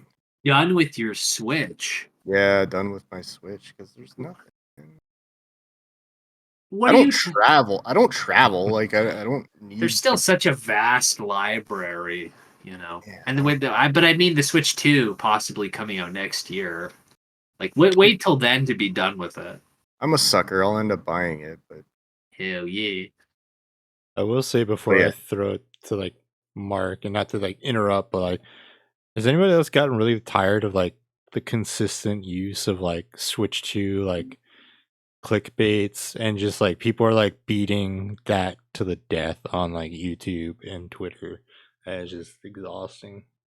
Yeah, like they're all saying the same thing. It's like, come on, it's been said already. It's not breaking news. Like people were going through like the camera thing or the 3-screen thing like recently on TikTok, and I was like, that was months ago people were talking about this. Like, why are you they're bringing up patents from like 2018. It's like we all already know this stuff. Like let's let it die. Let's wait. Like when Nintendo's ready, they will tell us about it. I honestly, it's just kind of like a sidebar. This culture of leaks, things leaking, is so like detrimental to the gaming like hobby. Like I don't care about leaks. I want to see things officially announced. Like I wanted because it's so exciting. Like I remember back in the day, like you're watching, and it still occurs, not as often, but like you're watching like a release, and then oh my god, there's that sequel to a game you played 10 years ago, like that you've been waiting for, and now they're showing a trailer. Like I want to retain that feeling, but now like. And I almost feel like for some companies, maybe it's a marketing ploy. Like they do the leaks themselves to kind of get hype about it. But that's a conversation for another day. Freaking games industry, stupid bastard. Was there anything else left you needed to say, John? Oh, I think you're muted. Yeah. no. Okay, I was just making sure because I interrupted you. All right. Oh, you're good. Okay. all I right. love interrupting people. All right, Mark, you're up Me next. too. It's my favorite thing to do. Just gonna mute these guys real quick. All right, Mark, are you dusting off your old Switch for this? I never actually played any of the Paper Mario games. I've seen them played. Like maybe I tried them out for like 2 seconds, but it would be interesting to experience it. I'll look into it for sure. But it said like it's not the top of my list of things I want to play. But like I would be interested in giving it a try eventually. It should be. Oh, that was scary. Anthony, I know you said you're tapped out on day one purchases this year. You've already done too many, but is this catching your eye? Is this drawing you in?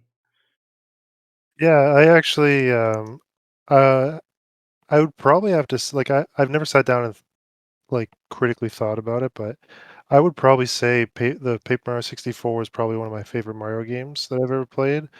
Um, and I generally almost completely skipped the PS2, GameCube generation. I did get a PS2 near like at some point, but I never got a GameCube. I had friends who had GameCube, so I'd play games at their houses, but I miss a lot of games. Like Wind Waker is one, which come on, bring it to Switch already. Uh, and Thousand Year Door. I now own a copy of Thousand Year Door, but with this one on the horizon and just the lack of time, I'm like, well, I'll wait for this one. But yeah, like you said, Chris, it's not going to be a day one. It'll probably be a sale item. But I was thinking about it. I was watching like the new footage, and my kid was with me, and it didn't even occur to me. Like lately, he's been using YouTube Kids on my old phone. It's like where you can set like a lot of restrictions. Then I can lock the phone so he can't leave the app. And what he's gravitated towards, weirdly enough, is he watches like record no audio, like voiceovers, just the game audio of people playing Mario Party. Like it's the mini games, not even like the rolling, literally just mini game after mini game, and it's like 4 characters, and he's always like, "Oh, this person's gonna win," and that. So like he's seen the Mario movie, so like he does have an attachment to Mario and like the property and some of the characters. So I was thinking about it, and I may not really have time to fit this in anywhere, but if I were to like play through it with him, like what you were saying you were trying to do, Sean, I think he's at an age where I think it'll be doable. Like he definitely won't be able to do like an hour and a half straight or something, but it obviously would be more than the 2 seconds that you're getting. Um, and it would be easy to do that because I can't generally game like these single player experiences that I'm putting off like during a certain time period, like when he's awake for the most part. I can game a little bit, like anything that I can step away from fairly easily and stuff, and not have to be fully invested because there's always sound going on when he's around. But it'd be really cool to sit down and just like play through with him. Like, I mean, I'll let him try it. I mean, granted, it is a one-dimensional space for the most part. I mean, I know the first one generally was. I'm assuming this one will mostly be as well. Um, which would help with him because you have to work just the one stick. You don't have to worry about a camera function to move around. So um, that could be something, and just play through it in short sessions over time. So, but either way, I have been pumped for the game for a while, just because the first one was so good. Like it blew my mind. I came from like playing PS1, like these JRPGs, and then I got an N64. I played Super Mario 64, and I loved that. And then that's when I saw, oh, Mario. It's a Mario game. So I got that. When I was younger, my aunt and uncle owned a video rental store, so we got free rentals. So I scooped that up, rented it, and I was like, at first I'm like, what the heck is this? Right? It's like 2D, like I don't know. It was weird. And then it's turn-based combat, and I was like, oh my god, just blew my mind. So I'm excited. I did try Origami King. I didn't quite vibe with it though. But like you guys said, this one is notably considered the best one in the series, so I will get it potentially sooner than I want to admit. He's calling up Game MD right now. It's like, can I get another? Can I get a copy? Yeah. As somebody who sold his seventh Switch, no, I'm okay. But that being said, as someone who doesn't own a Switch, they like, why is Wind Waker not on Switch? Like, what's I've going never played it. I've never played it. I'm fine. I got it on the Wii U's. Oh yeah, I was there. No, that's Twilight Princess. Oh, that was Twilight. That was Twilight. That's You're right. Twilight Princess. Twilight. All right. Oh, Any man. final thoughts before we move on? Yeah, I'm gonna keep kissing Twilight Princess. All right. So now we're gonna get into spoiler talk for the Fallout TV series. We've all finished it, so we can go crazy with whatever we want to say. So going forward, if you're listening to this and you don't want any spoilers, just close your eyes and you won't hear it. You know. That's how it works. Yeah. That's how it works. All right, John, it's fresh in your mind. You just finished it today. Start us off. So, I got the liberty of hearing each and every one of you saying you finished it and it was fantastic.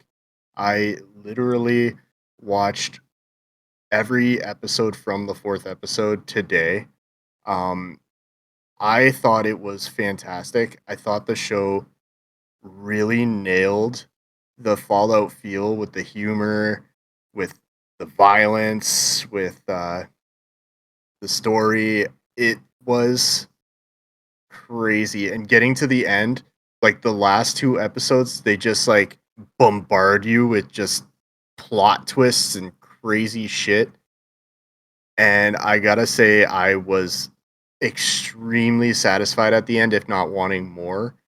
Um, one thing that kind of irked me was the flashback scene with I hope I'm not saying his name wrong, Kyle MacLachlan.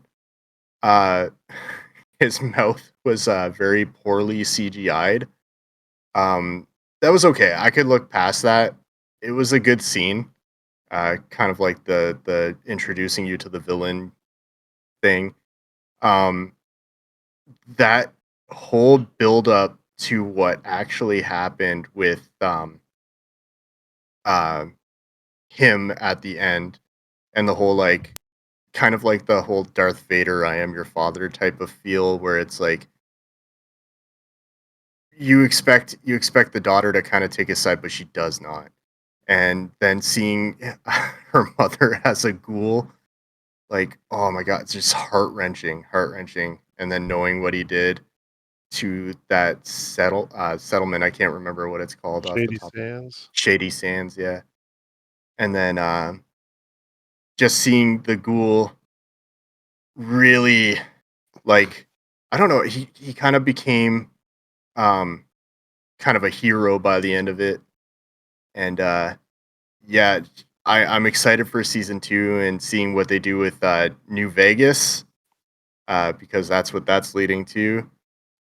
There's a whole lot of like opening for different factions in New Vegas and different big bads, so that'll be pretty cool to see. I think my favorite part of this season was Fred Armisen just making just the most random appearance, but it just being one of the most hilarious like moments in the show. So great to Who was see him that? in this. Fred Armisen, he was in what's it called? It was like Portlandia. He was yeah, Portlandia. on Saturday Night Live. He's been Yeah. in a lot of stuff, Uh, but in the show specifically, he was the DJ talking to Thaddeus about music. He was. Oh yeah. He was. Yeah. No, you eat that dog poop from Anchorman Yeah. and all that, or eat that cat Come on, poop. it was him. Yeah, definitely one of my favorite cameos in the show was Fred Dude, Armisen. I didn't even realize. Oh my god. Yeah. Yeah, no, I can't wait for the second season. It's already in the works. Apparently, they're already working on it, so hopefully we won't have to wait too long to see what happens. And yeah, man, like just a crazy wild ride, especially those last two episodes. Yeah, I was extremely happy when during one of the flashbacks we got to see Matt Berry. I was like, because like we knew he was voicing the robot. I did not expect to see like him himself, but it was so fucking awesome to see him in that.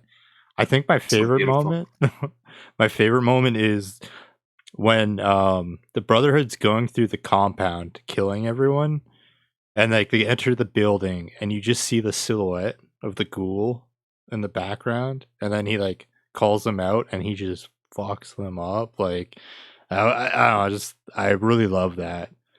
There was like a really heartbreaking scene in that show as well. It was they were intercutting between like the flashbacks. He was with dog meat, and then it was like him with his dog in his past life, and he's like, "You're not him," and it was like it's that the character development for him was just so good throughout that whole series and all that. Um, yeah, I will say, well-known fact: the moment you were talking about John with the CGI on the face and how bad it looked, the expression on Walton Goggins' face of shock was actually not from what he was hearing, but just seeing the CGI. What did they do to Kyle MacLachlan? My God, I thought Showgirls was bad. Fuck. I understand. They had to make him look younger, and the Yeah. best way they could do it was just the shittiest CGI they could afford. All right, Sean, you're up next. What do you got? Unfortunately, my brain kind of spoiled that part for me. Like before you even see them, like they were like, "Oh, this guy Henry like wants to see you," and I was like, "Oh, Henry," because I'm an X-Men fan. I was like, "Oh, Henry, like Henry is Hank. That's got to be Hank McClane." Like, my brain automatically spoiled that for me. So I wasn't too shocked to see that. I love Kyle MacLachlan. I'm glad that. My worry was that he was just gonna play like a bit role, especially like as soon as we see him at the end and he's in the cage and stuff. I'm like, oh, she's gonna kill him. Like he's a fantastic actor. Like he's one of my favorite actors. Like I was worried that he was just gonna be a small part of the show. I'm excited that he's the villain because he's got so much depth and so much range. Like I think that that's gonna be really great. Excited for Fallout New Vegas. Curious about because as we know the show is canon, so curious about what ending of Fallout New Vegas is canon in this universe. So excited to see that. We've talked a little bit about everything that kind of is in the spoiler territory that I like Matt Berry and all that kind of stuff. I think there's two things I'm really interested in. First and foremost, like we know that everyone was like in cryostasis, and that's how they were able to survive for those 200 years. I'm curious, and of course, there's the suspension of disbelief. Like we know cryo chambers exist, so it makes sense why this person is still alive. I'm hoping they kind of explain why Moldover was still alive, like however you pronounce her name. Like I know she owned a bunch of or was working at a bunch of tech companies, so I'm not sure exactly how she survived the 200 years and then she died without explanation. So I'm hoping they dive into that. It's not super important, but I do hope they touch on it because I am curious. I think one of my favorite things is Johnny Pemberton, who is like hilarious. I love Johnny Pemberton. Like he used to do this show called Son of Zorn, and he was fantastic in that. He plays Thaddeus, and we get that scene of him taking the puffer and his foot heals and stuff, and they're like, "Oh my god, I think he's becoming a ghoul." I've been reading a lot of fan theories online that he's actually going to be a super mutant, and I think that would be incredible. The theory is that John Daly, who's the snake oil peddler, gave him the FEV, which is the forced evolutionary virus that turns people into super mutants. I would love to see that. I think it makes a lot more sense. Like we already have a really cool character that's a ghoul. We've seen a lot of ghouls. Like show us a fucking super mutant. Like that would be incredible. And he's a hilarious actor. Like a lot of the super mutants, yeah, like they're very serious, and they sometimes have like kind of heart-wrenching stories, but there is like a lot of hilarious super mutant moments within the Fallout games. And I think Johnny Pemberton would be a fantastic super mutant just because he's such a funny character and such a funny guy. So excited to see where they take that. And on top of that, like, yeah, very excited to see what the dynamic's going to be in the next season between the Ghoul and Lucy, because as John said, he kind of becomes not so much a protagonist, but he kind of becomes like one of the good guys or whatever. And as we've known thus far, like, they're kind of linked in some way because he has her finger attached to his body. And excited to see how that plays out because as we know through the first season, like they're kind of at odds with each other. So it's going to be interesting to see how they work together and how that dynamic kind of plays out. Because I think ultimately in Lucy McClane's story arc, like the ghoul is what changes her because he outright says to her like you need to start living like a surface dweller, like you're not going to get by this kind of like happy-go-lucky vault dweller with a trank gun. Like you need to live as a surface dweller, and she kind of embraces that. And I think her kind of killing her mother and then confronting her father kind of shows that evolution. Like, yeah, she's behaving more as a surface dweller. Obviously, still very much the majority of her life was as a vault dweller. So excited to see how that dynamic plays out. What a great show! Like, I agree. Like, I think the best part of the show, it's the best video game adaptation in my eyes.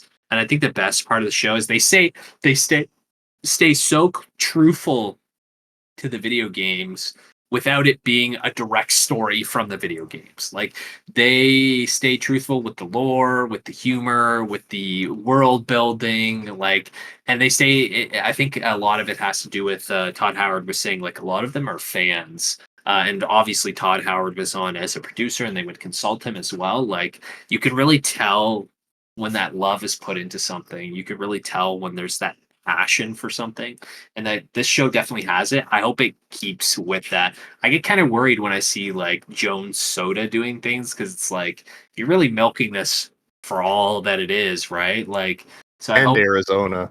and Arizona. So I hope it doesn't get like too much in their heads. Like, they're so big, like they just kind of. Would you find a lot that happens in like the media industry is like people get too big, or things get too big and they become like a franchise, and it's like, oh, this is our cash cow. Like, I hope that doesn't happen, because the show is just perfect. So I will say before I toss it to Anthony, Johnny Pemberton. I don't know if you've ever watched Superstore, but he yeah, is. oh yeah, Oh yeah, he was fantastic in that as well. yeah, he's hilarious. Yeah. All right, Anthony, what are your thoughts? So I'll open up by saying two things. One, generally speaking, I don't know a wide variety of actors' names, so I'm glad you guys started specifying the characters they play, because some of the time I had no idea who you were talking about. The other thing is, I mentioned before, I'm not like a huge Fallout guy. Like, I love playing 3, but it did take me a couple tries to get into it. So I know there's tons of Easter eggs in the show. A lot of them were just right over my head. Like, only the very simple, like very obvious ones. Because we're talking, I played this game through one time 15 years ago, 15 years ago, I think. So like simple ones, like, seeing the little bobblehead in the shop where where the guys, where they put the shredder foot on the guy, like in the back. Seeing the little bobblehead in there, like just simple ones. But for the most part, a lot of them were over my head. But I did enjoy the fact that even though they dropped a whole season, they still to some degree had like episode ending cliffhangers of like, or even just like they drop some big detail at the end of, like when the brother goes into Vault 30, was it 33? Is that the one? Yeah. When he Oh no, 31. Yeah. 31, sorry. 31, and he sees the brain and he goes in the back room, he sees all the cryo stuff, like, and it just, the episode just kind of like ends, I'm pretty sure, around that point, and you're just like, what? Like, why? You have all these questions, right? And even though generally when they drop like a whole season at once, they're not really in a position where they have to end an episode that way, because they know people are going to binge it, right? Whereas like weekly, they kind of need to do that so they to keep you coming back a week later. Um, but yeah, the show was a lot better than I expected it to be. Walton Goggins killed it. Like, he's hands down my favorite character of that show. Like, every storyline, while I enjoyed, I found myself in a couple of them, especially, and again, none of them were bad, but uh, the Brotherhood storyline, Oh, what's his name? Maximus. Maximus. His was okay. I didn't really. The armor was cool. Don't get me wrong. Like, but I don't know. I didn't find his as much. It had its moments, like when you're talking when him and Lucy were together, and the guy that became a ghoul gets the arrow through his neck, and then he's like, "How am I not dead?" And then they're like, I think you're a ghoul." And he's like, "Oh shit, I gotta get out of here." Um, where was I going with this? Oh yeah, so the Maximus storyline, it didn't intrigue me as much as the other ones. Even the Vault one at times, it was like, okay, they're showing this, but then that's the one. Honestly, most of the time had the most mystery to it. That like, even though they were just like comfy living and stuff, it's just that like unknown in that storyline. I just had to know. Like it was great, and when you find out, it definitely paid off for sure. Um, um, but yeah, honestly, I don't really know where else I could take it because you guys have talked quite a bit about it at this point, so I think I'll just pass it on from there. All right, Mark, you're up next. Give us what you got. Well, pretty much everything that I wanted to say was said by at least one of you guys. Uh, but no, the overall story, like how the character progression throughout it, like it was all amazing. My favorite scene that I was going to bring up was the one that you mentioned, Chris. He's on the stairs and he's talking about the power armors and stuff like that. And he's like, "Yeah, I actually used to wear this before the world went to shit, and there was a really big problem. Let's see if it still exists." And he starts shredding them. 'Cause he has pre-war knowledge of how things are being made. But yeah, just like how all the characters progressed through it was amazing. I enjoyed the dedication to detail through all the different story arcs. Because like you have the vault dwellers and like all the people in the vault, like they're kind of like it's not like they're stupid, but they're also clueless onto how actual things go on because they've all been brainwashed by the system of the vault. And I did like I always figured Vault 31 was kind of like the control vault, but then you actually get to see it's actually all the people who were the executives back then are just taking turns unthawing and running everything, which I thought was really cool. Uh, each of the story arcs, like the Brotherhood one, I enjoyed all of those. Vault, and then obviously main characters story arc going through it. And one thing I do want to touch upon, what Sean said, was like I do agree this is probably one of the best adaptations that I've seen in a long time. And also the fact that they didn't just go with the a lot of like the big names. They went with people who are actually passionate about the project. 'Cause, like the main character, they told her that she didn't need to do any prep work beforehand, but she's like, "No, I'm going to learn." And then she went and played the Fallout game. And so like she experienced that world and then immediately started shooting in that world with the knowledge and passion in order to push this project forward into what we saw on the screen, which is something that like I hope that uh, seeing the success of this stuff, they go along that route and they let people who are actually passionate about the projects do things. Is like we've already seen example of this in The Witcher, where pretty much Henry Cavill had to argue with all the writers all the time about like, no, Geralt wouldn't do this because like if you go to this book on this page, you can see this reference right here, and then they're just like, just shoot the scene.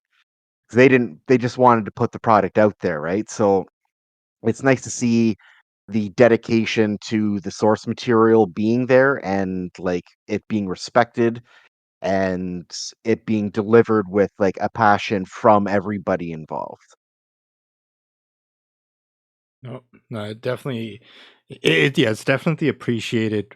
Yeah, when there's that love and care put into it, that's always the biggest thing. It's like it's something with such a strong fan base that you don't want somebody just like walking in and as to what you said, Mark, just like, oh, I'll just like half-ass it, and it's just like a charade, like it's just like fake and all that. There's a lot of love put into the show. One thing I remembered I wanted to just like touch upon, shout out to Chris Parnell, playing the overseer with the one eye. Yeah. Oh, When when like they had her like chained up, and he gets like the sword, and he's just like, "We sentence you to death by Sentence you to exile." death. Just like, oh my Uh, god, fucking, Oh, so so funny. good. that was fucking fantastic. All right. Any final thoughts before we move on? I do have one final comment that nobody really touched base on was the fact that they kind of evolved Vault-Tec as where they were just kind of like a sick and sadistic like company. Now they're actually like a giant evil empire. Like now we're questioning whether or not they're the ones that actually like dropped the bombs in the first place that ended the world.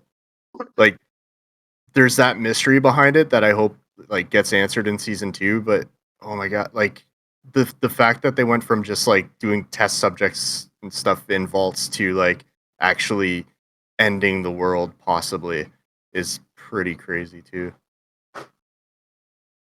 Yeah, because Twisted, man.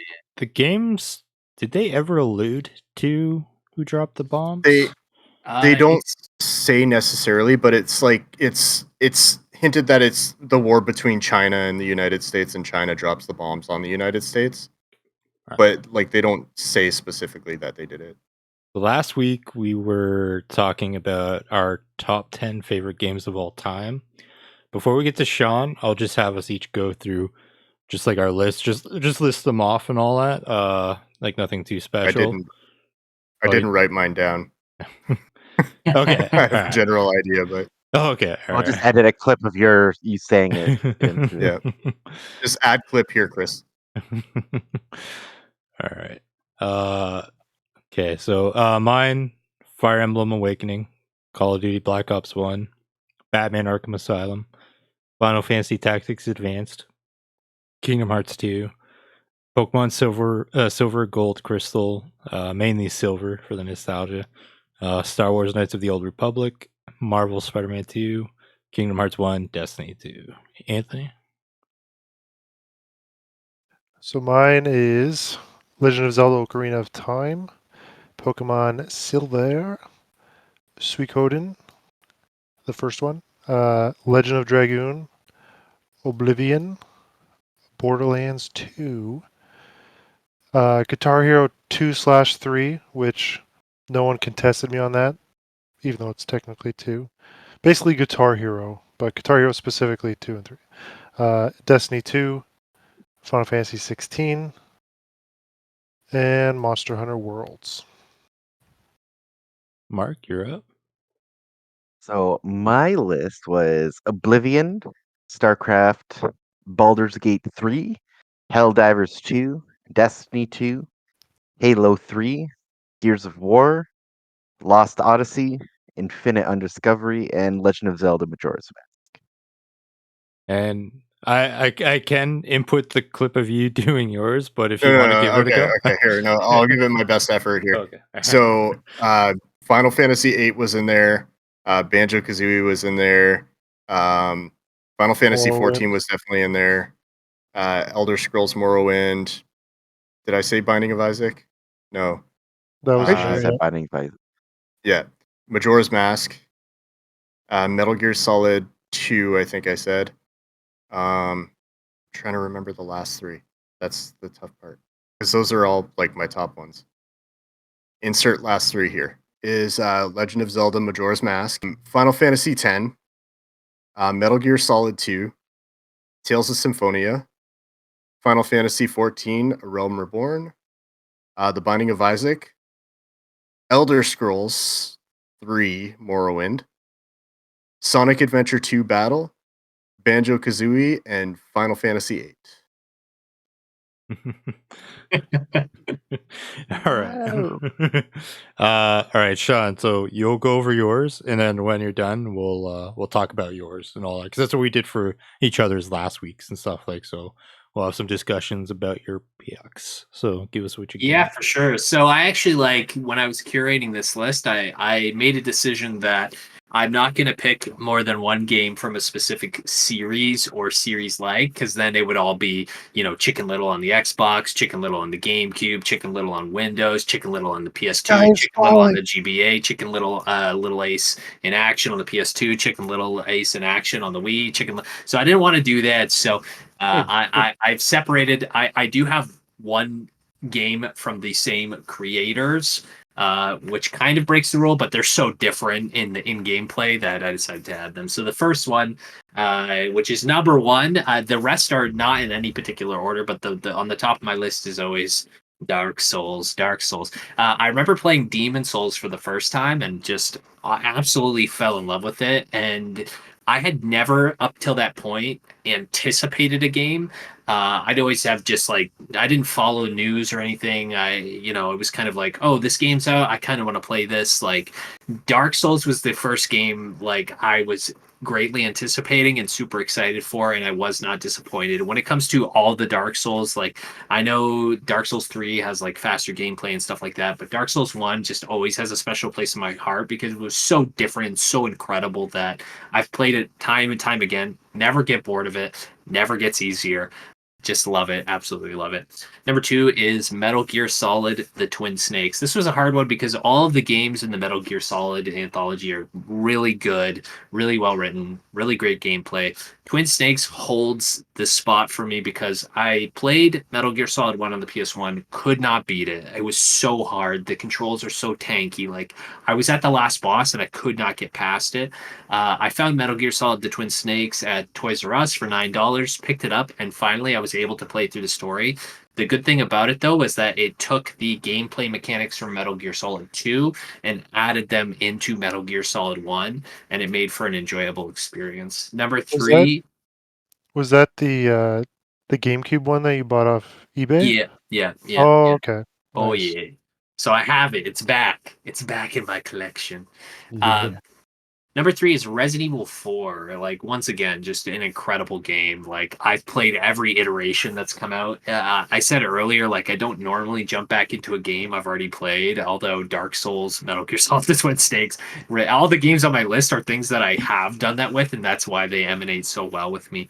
Resident Evil 4, like, the first time I played it, my friend let me borrow it. I was already a big fan of the Resident Evil series, so it just made sense, and it's just so much fun. Like, it's not the best horror game, it's not the best action game, but from start to finish, it's a lot of fun. The remake kind of carries over with that, but it doesn't top the original experience. Number four is The Legend of Zelda: Wind Waker, which is my favorite Zelda by far. Really got me into like the nautical themes of things. I remember hearing that people were disappointed by the art style, and that didn't really phase me because as I was playing through the game, I was like, this game could be in any art style and it would still be amazing. And the thing about this art style versus like what we see with Ocarina of Time and Majora's Mask, and even that tech demo they showed of what the next Zelda game was going to be on the GameCube, they don't hold up. Like, the Wind Waker holds up. Even the GameCube port, it doesn't look as good as the HD port for sure, but it still holds up graphically and in gameplay. The HD remaster, the HD remaster, like, they've streamlined a bunch of things, so it is a much more enjoyable experience. But still, the original holds that special place in my heart just because I had so much fun with it. Number five is Persona 4. All of the Persona games are incredible. This is kind of why Dark Souls and Persona were kind of the reason I was like, I'm going to separate, so I have a more variety, because I could list all the Persona games and all the Dark Souls games in this one. Persona 4 takes the cake with me because it's a murder mystery. There's a lot of intrigue. Like, it's very interesting. The art style is very intriguing, and the music slaps so fucking hard. Like, I will say, all of them are different stylistically, like when it comes to music tone and stuff like this, but Persona 4's music is just by far the best. Number six is a game that came out pretty recently, Disco Elysium. I remember playing through this game and just thinking like, wow, like this brings me back to those days of like isometric point and click adventures, like with a little bit of kind of the D&D dice rolling mechanics. Like, it's just so much fun. The story is so good. The fact that your main character is just like a drunken idiot who has amnesia, like, and is trying to solve this crime that you find out later, like it's kind of partially responsible for a couple things that happened. I'm not going to spoil it because if you haven't played Disco Elysium, play it. The ending is so fucking wild. It blew my mind. I remember sitting there staring at the screen in awe. It is so good. Number seven, game I mentioned earlier, Fire Emblem Path of Radiance. It's a Fire Emblem game. Fire Emblem games are incredible.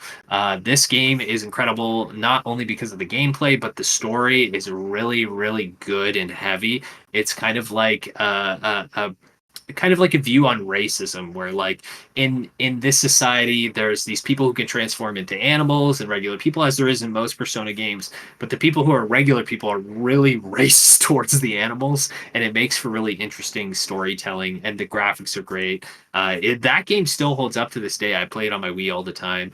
Once again, very expensive. You can't really play it now, but unless you have $400 or an emulator.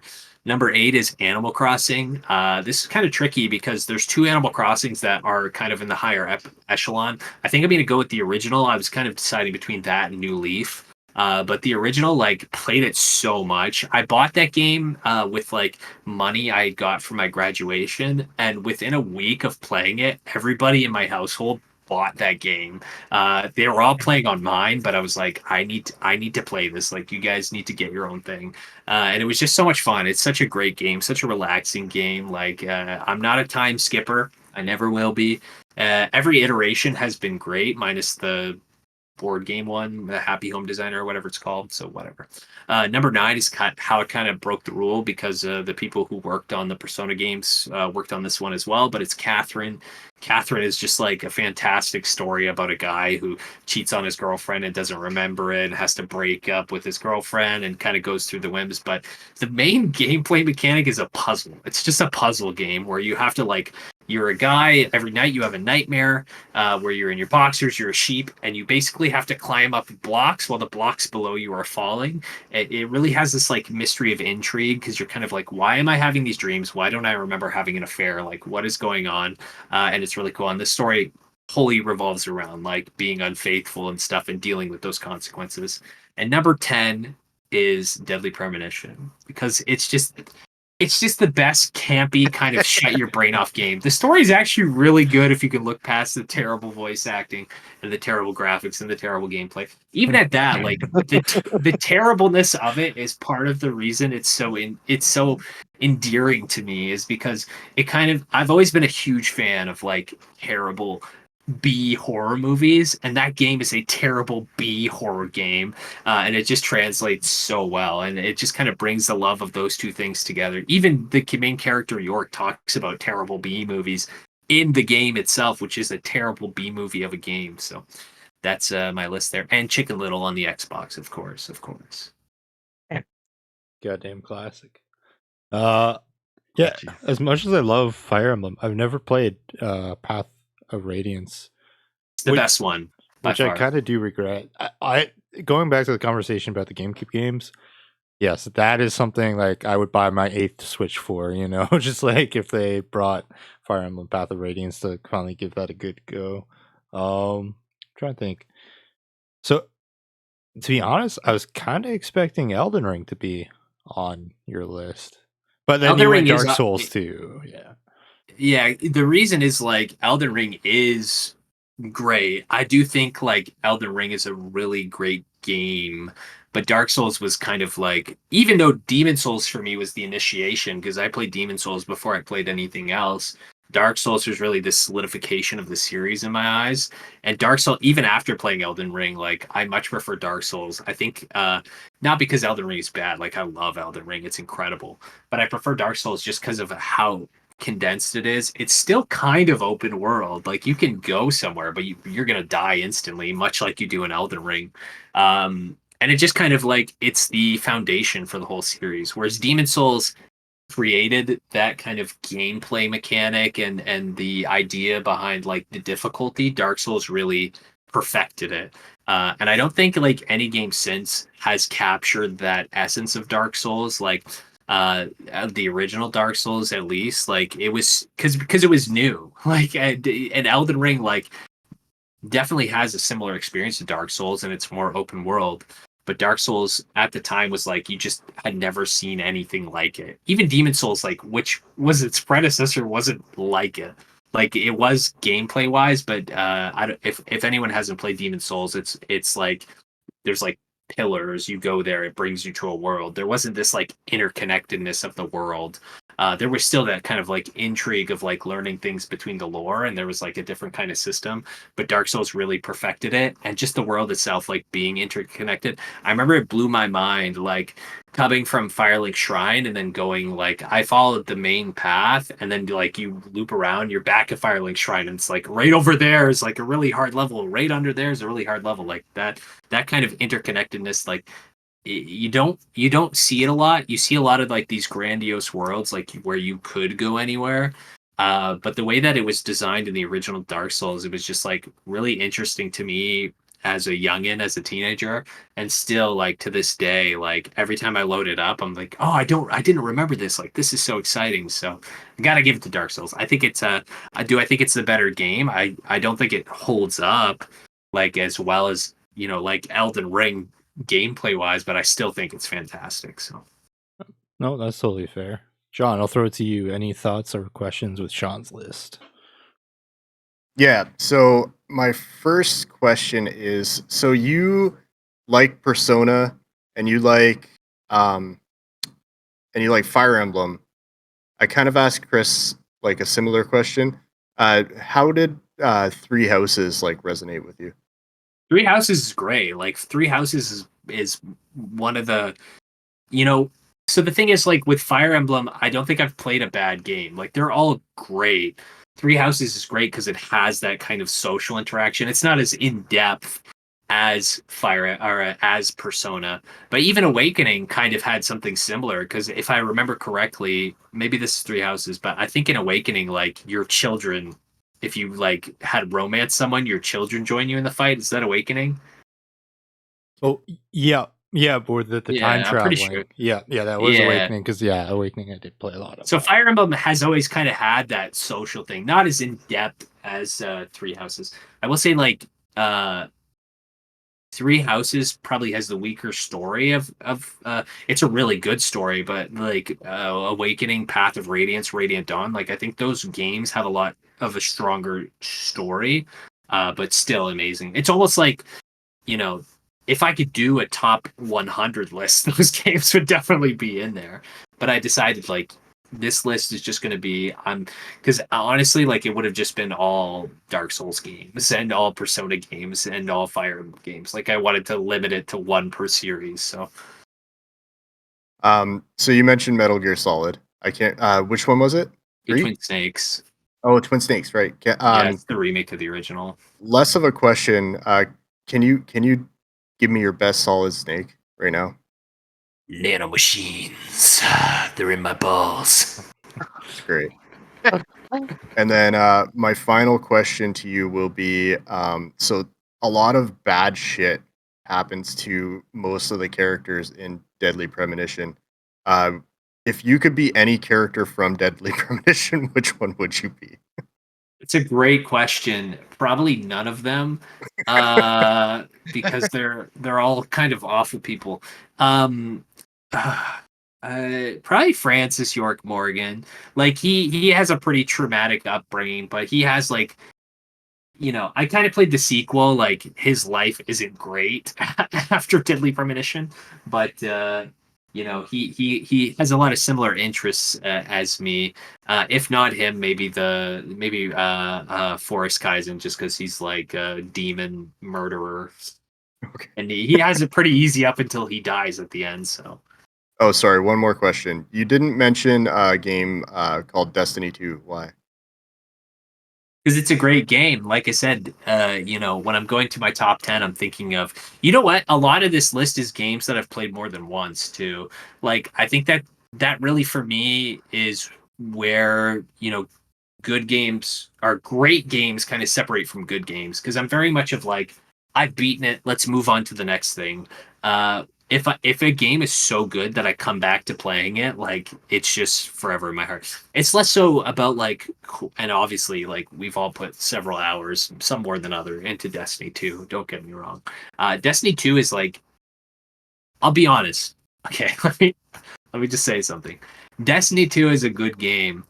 If you guys weren't playing it, I probably would never play it. The reason I enjoy Destiny so much is because it's so much fun when we all play together. I don't really give a shit about the game itself. We could play any game together, but it's a lot of fun when we play together. So if Destiny 2 was out and nobody was playing with me, like, or some like random person I was like, hey, let's play together once in a while, like I wouldn't give a fuck. It's just like because we all play together. That's the whole reason it's good.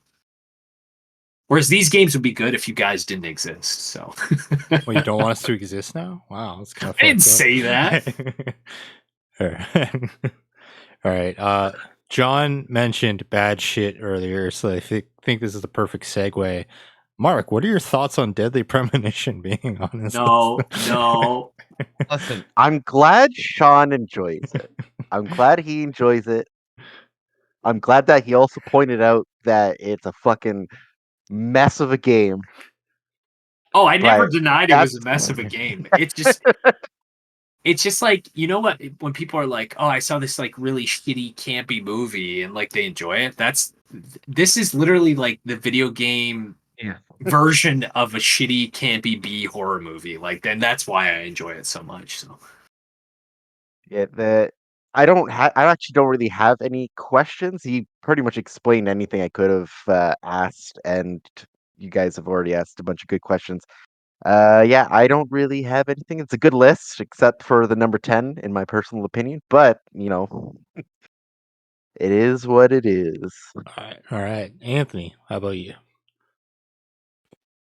Yeah, I'm curious. I remember back when Tears of the Kingdom released, and a couple of you were head over heels with the game. Obviously, I didn't vibe with Breath of the Wild, so I skipped it. But I am genuinely surprised that it didn't make like. Obviously, you did include a Zelda game, and you were saying just one from a series. So like, I'm curious why. Like, what about like, what's the differentiation that you made you decide like Wind Waker was the one over Tears of the Kingdom? Which I assume might have maybe that's not even your second pick. I don't no, know. my second pick would be Majora's Mask. But the reason Majora's Tears of the Kingdom was okay, so good, okay. and the reason I enjoyed it so much, is because it made me feel nostalgic for those old Zelda games. I Oh, honestly like, and I couldn't even fathom this, but I think that if those other Zelda games didn't exist, Tears of the Kingdom would still be as enjoyable. I don't think it would be as good. The thing is, like Breath of the Wild, one of the main complaints was like, oh, there's no dungeons, there's no this. Like, it doesn't really feel like a Zelda game. I still very much enjoyed Breath of the Wild. I thought it was amazing. I don't think it's like people always like put it at number one in their list. I don't think it's that. I enjoyed it a lot, but for me, yeah, it didn't feel like a Zelda game. So this felt like a Zelda game. So I was like, oh, this is good. But if none of the other Zelda games existed, I wouldn't have had that like feeling of endearment or nostalgia. And to be honest, like I don't know, like it's hard to say because they do exist. If they didn't exist, I probably wouldn't have enjoyed it so much. But it brought me back. It brought me back to that feeling of like being a kid and playing Majora's Mask the first time and like just being like, wow, like this is really good. Like, um, so yeah, and yeah, I don't even know. Like, I think Tears of the Kingdom would probably be my third choice for like Zelda games. Yeah, it would be like Wind Waker, Majora's Mask, Tears of the Kingdom. That being said, I haven't played Twilight Princess yet, so I don't know. it was pretty good. I never finished it, and I didn't finish it because I got stuck on a spot that I couldn't beat, and then I never went back. But what I did play of it was pretty good. Um, and then the other question I had was for Disco Elysium. I was just looking up like some screenshots of it and stuff like that. I'm genuinely curious. Like, so obviously after you play, you've now put it in like your top 10 games. Uh, what is your mind? What goes through your mind when like you first see this game and you decide to pick it up? Because I will be honest, like everything you're saying, I believe, but just quickly skimming at it, I'm just kind of like it's interesting, but it doesn't quite pull me. If you know what I mean. The reason I initially bought it was because as a kid I really enjoyed like point and click it, like these isometric games, kind of like old school Fallout. There's this game like Oh, Septoric like for like or I one and really liked. two. Yeah, like I really enjoyed those types of games when I was a kid. And just like I had bought it, I think like a couple of months after it released, and like the scores were really good, and it was on sale. So I was like, you know what, I'm gonna pick it up. Those were kind of my initial thoughts, and then as I was playing it, like the story's so good, the music's really good, like the like it's kind of like Baldur's Gate where like there is the dice rolling. There's not a lot of combat. It's not a combat focused game, but there's lots of dice rolls for like dialogue options and stuff like that. And I would save scrum, but while I was save scrumming, it I wasn't necessarily like I was save scrumming because I was like, oh, I want to get the best option. At one point, I was save scrumming to see what all played out for the different options, as opposed to like doing different playthroughs. But initially, I just bought it because it was on sale. It was high rated, and it was like a type of game I enjoyed. So, with it not being like predominantly combat, just like dialogue, is it like where you have stats you level up that increase success on your rolls and stuff, kind of thing? You have stats and it's been a while since I played. I'm pretty sure there's stats, and there's like a perk system as well. So those all apply to dialogue. There is like some combat things. Okay. Let me just double check. I don't remember like how in depth the stat system was. From what I remember, there was like certain perks you can unlock, and the perks would be like knowledge about this particular subject. Oh yeah, so there was thinker, sensitive. So those are the archetypes. So there was stats. It's like intelligence, physicality. I don't know what that one is, and motivation. And those were intellect, psych, physique, and motorics. And essentially, like they would do different things in the games. Like for example, like they might hint towards like something you should go towards. They might be like, say if you're like a physique guy, like you may intimidate as opposed to like having a conversation to figure things out. So kind of like that role playing aspect. Nice. Yeah, I think that's about it. I do have Persona 4 Golden on PS Vita. You should play it. It's good. I haven't played it yet. I should. I need to play a Persona game. I at least need to have one under my belt. Play Persona 3 Reload. There's jiggle physics. Okay, all right. Now we're talking. All right. Moving on. Our final topic of this week is name one of your favorite boss fights in a video game. Gonna let Anthony start us off with this one. All right, yeah. So it took a while for me to think about it. I nailed it down to 3 options. I'm going to tell you the 3, but then I'll tell you the one I went with. So one was I don't know if this would count, but it was Ganondorf / Ganon. They're technically 2 separate fights, but they're like consecutive. From Ocarina of Time, Rolk from Val the Disciple Raid, His high and then heels. yeah, and I considered that one because it was really the first raid that I was actively playing the game when it released, and like we were attempting, like raid when it came out, and just like you were saying, Sean, how you like to play Destiny. It was just so much fun together and like experiencing the first time. But I didn't go with that though. What I went with was the Bahamut fight in Final Fantasy 16, and that fight, man, like it just blew my mind. As you guys could probably remember, is like as you play through that game, it's like you get a boss fight, you're like, oh my god. But then the next one just tops that boss fight. And for me, I found while I loved every boss fight in that game, that climatic like rise peaked at the Bahamut fight. And it was just crazy. Like you're talking like even just the story beats that lead into the fight with I forget his name. The Dragoon leader guy. Oh my god. Did it start with a D? Anyways, it'll come to me. Like the story beats that cause Bahamut to go into the rage, and then the fight starts off right. You're Ifrit fighting Bahamut. It's just epic, like cutscenes, like QTEs. Just the animations, just amazing. And then next thing you know, it's like, oh, Phoenix shows up, and it's like he flies in, and now you're fighting Bahamut together. I mean, you are controlling Phoenix, and now it's an aerial combat, Bahamut versus Phoenix, right? It's almost like a rail shooter kind of feely, and then all of a sudden now it's back on the ground. You're Ifrit, but you kind of have Phoenix as a companion, and like you're doing like combo attacks. Like you do like this fire beam, and like Phoenix appears above you, and you're both launching this fire beam, and then what was that? Oh, and then all of a sudden it's like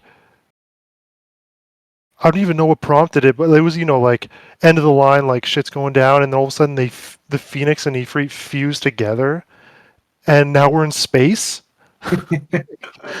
It was just insane. It was, and the touch I really enjoyed was like it's not like wasn't DBZ. They're not like yelling out the moves they're doing, but like if you played any of the previous Final Fantasy games, like you just see like a text would flash on the screen, and it's like the name of the move they're doing, and it's like the name of the move that the summons do when you use them in the previous titles. It was just amazing, and like the story. Then you come out of the boss fight, right, and then it just goes back in a strong story where I think, if I remember correctly, like this fight is really like the first moment in the game when Joshua and Clive first really connect with each other again, and it's just like very heartfelt moment coming out of the fight, and it's like an hour-long fight, and it was amazing. Um, like I don't know, I think back to that fight, not I would say pretty often, but like as soon as we're talking about video games and boss fights, that's the first thing that comes to mind. It just left a huge impression on me. I did love the Titan fight. I know a lot of people like that one more, and it's a close one for me. But Bahama one takes the cake. Yeah. Yeah, chef's kiss. Well, That was amazing. it's fights like those that just are like the thing that make me think about that Leviathan DLC and just like the how those boss fights could end up being. So no, Yeah. that's a great pick for sure. It was one of those things too. And I had it spoiled for me via Anthony. So like Anthony messaged me because John, we know you hadn't finished 16, so he messaged me. He's like, I want to know if John, like, I don't know if John's experienced this. So like we went through your trophy list and we were like figuring out how far you got just to make sure we didn't like spoil it for you. I was listening to Anthony. I'm like, oh no! And then all of a sudden he said Bahamut. I was like, okay, Yeah. I definitely saw that. Yeah, no, The we went. last I just fight wanna where make you sure. eat your mom. Yeah. What? No, we went through serious effort to make sure you had experienced it. So Good. we thought Thank ahead you. of it. Thank you. All right. Mark, I'm gonna throw to you next. What's your favorite? Or one of your Oh, favorites? I had a tough time coming up with one, but one like it just popped into my head a little while ago. It was a game. It was actually was for the 3DS game called Bravely Default. So like the reason why I went with this one, so like it was like a classic like turn-based RPG and stuff like that. But the story they put into it was very interesting. And it was like the first time I experienced that sort of thing. So like as you're going through the game, like you technically have to beat the game several times in order to get to like the true ending. Because like there's I'm assuming that nobody cares if I spoil things. Yeah, you're good for That's me. Yeah. Yeah, the game's really old, so I mean, at this point, it's your own fault. But yeah, so like, you start off with your main character, and like eventually you get the cast, and like there's always this little fairy with you that's like helping you out, like helping guide you, doing the right thing. But the fairy's actually like one of the like big bad enemies, so to speak. And like each time you beat the game, like how you figure out how you have to do this when you beat the game, and you start like and you get kind of sent back to the start. On their wings, there's a number, and each time you beat the game, the number ticks down by one each time. So eventually, once it gets to zero, that's what prompts the actual final boss. And how the game like goes into it is like it actually kind of breaks the fourth wall, and like they actually recognize you as the player as like an entity that's helping guide them throughout this world, and like it actually uses the camera and stuff like that, and then it shows like a portal of you looking down on them and like sort of like assisting them going through this. Then you get like teleported into like a inter-universal sort of space, and then you have to start. Then you start doing the boss fight. And so another cool mechanic is this is when they were using like the what was the 3DS sim 3DS thing where you walk by people and then like they got added to your Street Pass. Street Pass. So in that game there was actually like a little sort of like farm that you could do where like you could every time you street pass somebody you could add them onto like this thing and it would help you like unlock different weapons so on and so forth, like store items. So when you're going through the boss fight, because like it's trying to consume all these different universes, uh every once in a while in the boss fight, like a universe will pop up and like it'll be a person that you did like the street pass with, and then like they'll lend you their power and it'll do a super big hit onto the boss, and you keep on going till eventually, obviously, you whittle them down and win. But that was one of the most unique sort of like experiences that I had with a boss fight for me.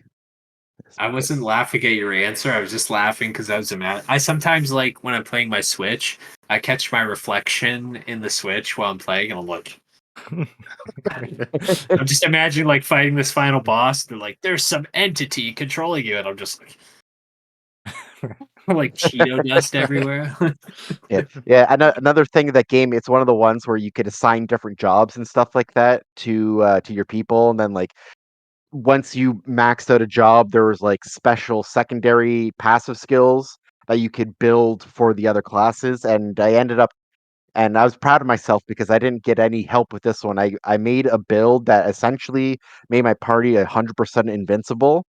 And it was basically like I had two uh, like Death Knights and one spiritualist healer. And how it went was basically the spiritualist healer. Well, the two Death Knights had like super crazy agility. They would use a monk ability to they sacrifice all their HP besides one, and then that's how much damage they deal. And then you'd use the Death Knight ability of how much HP you're missing. That's how much damage you deal. Then use the spiritualist, and you nullify all magic and physical damage to them. And then by the time they can act again, the shield will go down. You hit, and then you put the shield back up. It was super Nice. cheap, but it was a lot of fun. Did you ever play End Layer or Bravely Default 2? It's Bravely Second is the Oh, second one. well, that's the name of it. Bravely Yeah, Second. Yeah. you idiot. There's another 3DS one too. Is like Bravely Default End Layer or something. I don't think I played that one. The second one wasn't for the 3DS. It was for the The Switch. Switch. Yeah. Yeah. Yeah, no, there's three of them. There's two on the 3DS and one on the thing. Did you play the sequel? Like the Switch one? I did play the Switch one. Was it as good as the first one?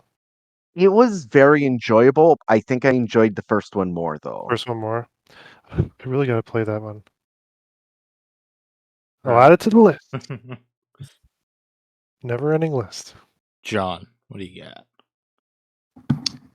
All right, so here, this is what started my love for Final Fantasy, and it now being my favorite franchise.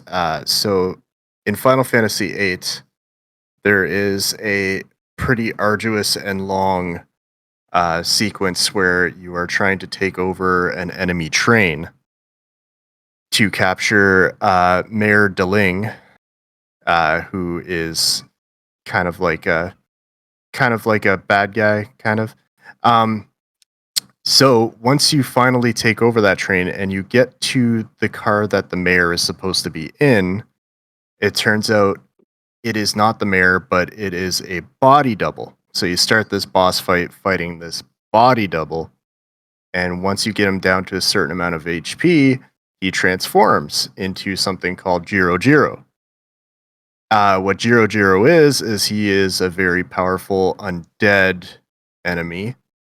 And I remember being stuck on this boss fight for quite a while until I finally looked up how to beat him. And how you beat him is you use a Phoenix down on him and it kills him instantly. How did I know that And was coming? that started my love for Final Fantasy. Like that like bloomed my love for Final Fantasy, because like that just shows like there is always strategy to these boss fights, that like there is an easy way. There's always an easy way. And it's just finding out this easy way, and that blew my mind. Just like I could one shot this boss with an item that would normally cure me. So yeah, that's my boss fight, and it is anticlimactic, but it is a very good boss It's a good fight. one. You know why I knew that was coming? Because when they released the collection, like 1 to 6, I was playing through 6 and I was stuck on this boss, and I looked it up and it was like, oh, you can just one hit him by using a Phoenix down on him. I was like, oh my god, like that, Yeah, yeah, like that little detail. It's so simple that like in the moment, who was the first person to think of trying that and being like, and then it obviously working like. That's yeah. just Like crazy. maybe somebody was like, "Oh, he's dead, so why don't I try and revive him?" Yeah. And But then I that mean, happened. I know when you say it like that, it sounds simplistic and obvious, but like in reality, it's like, oh, but that's a healing item for me. Like, Yeah, like it's genius, simple but genius. yeah. Love it. All right, Sean, what's yours? So to kind of follow up with John, like this boss fight is more so because it was mind blowing. Like not the most bombastic boss fight. Actually, it's probably like the most lackluster boss fight in the series. But in Demon Souls, there's this boss fight called the Old Monk. It's just a dude with a giant towel on his head.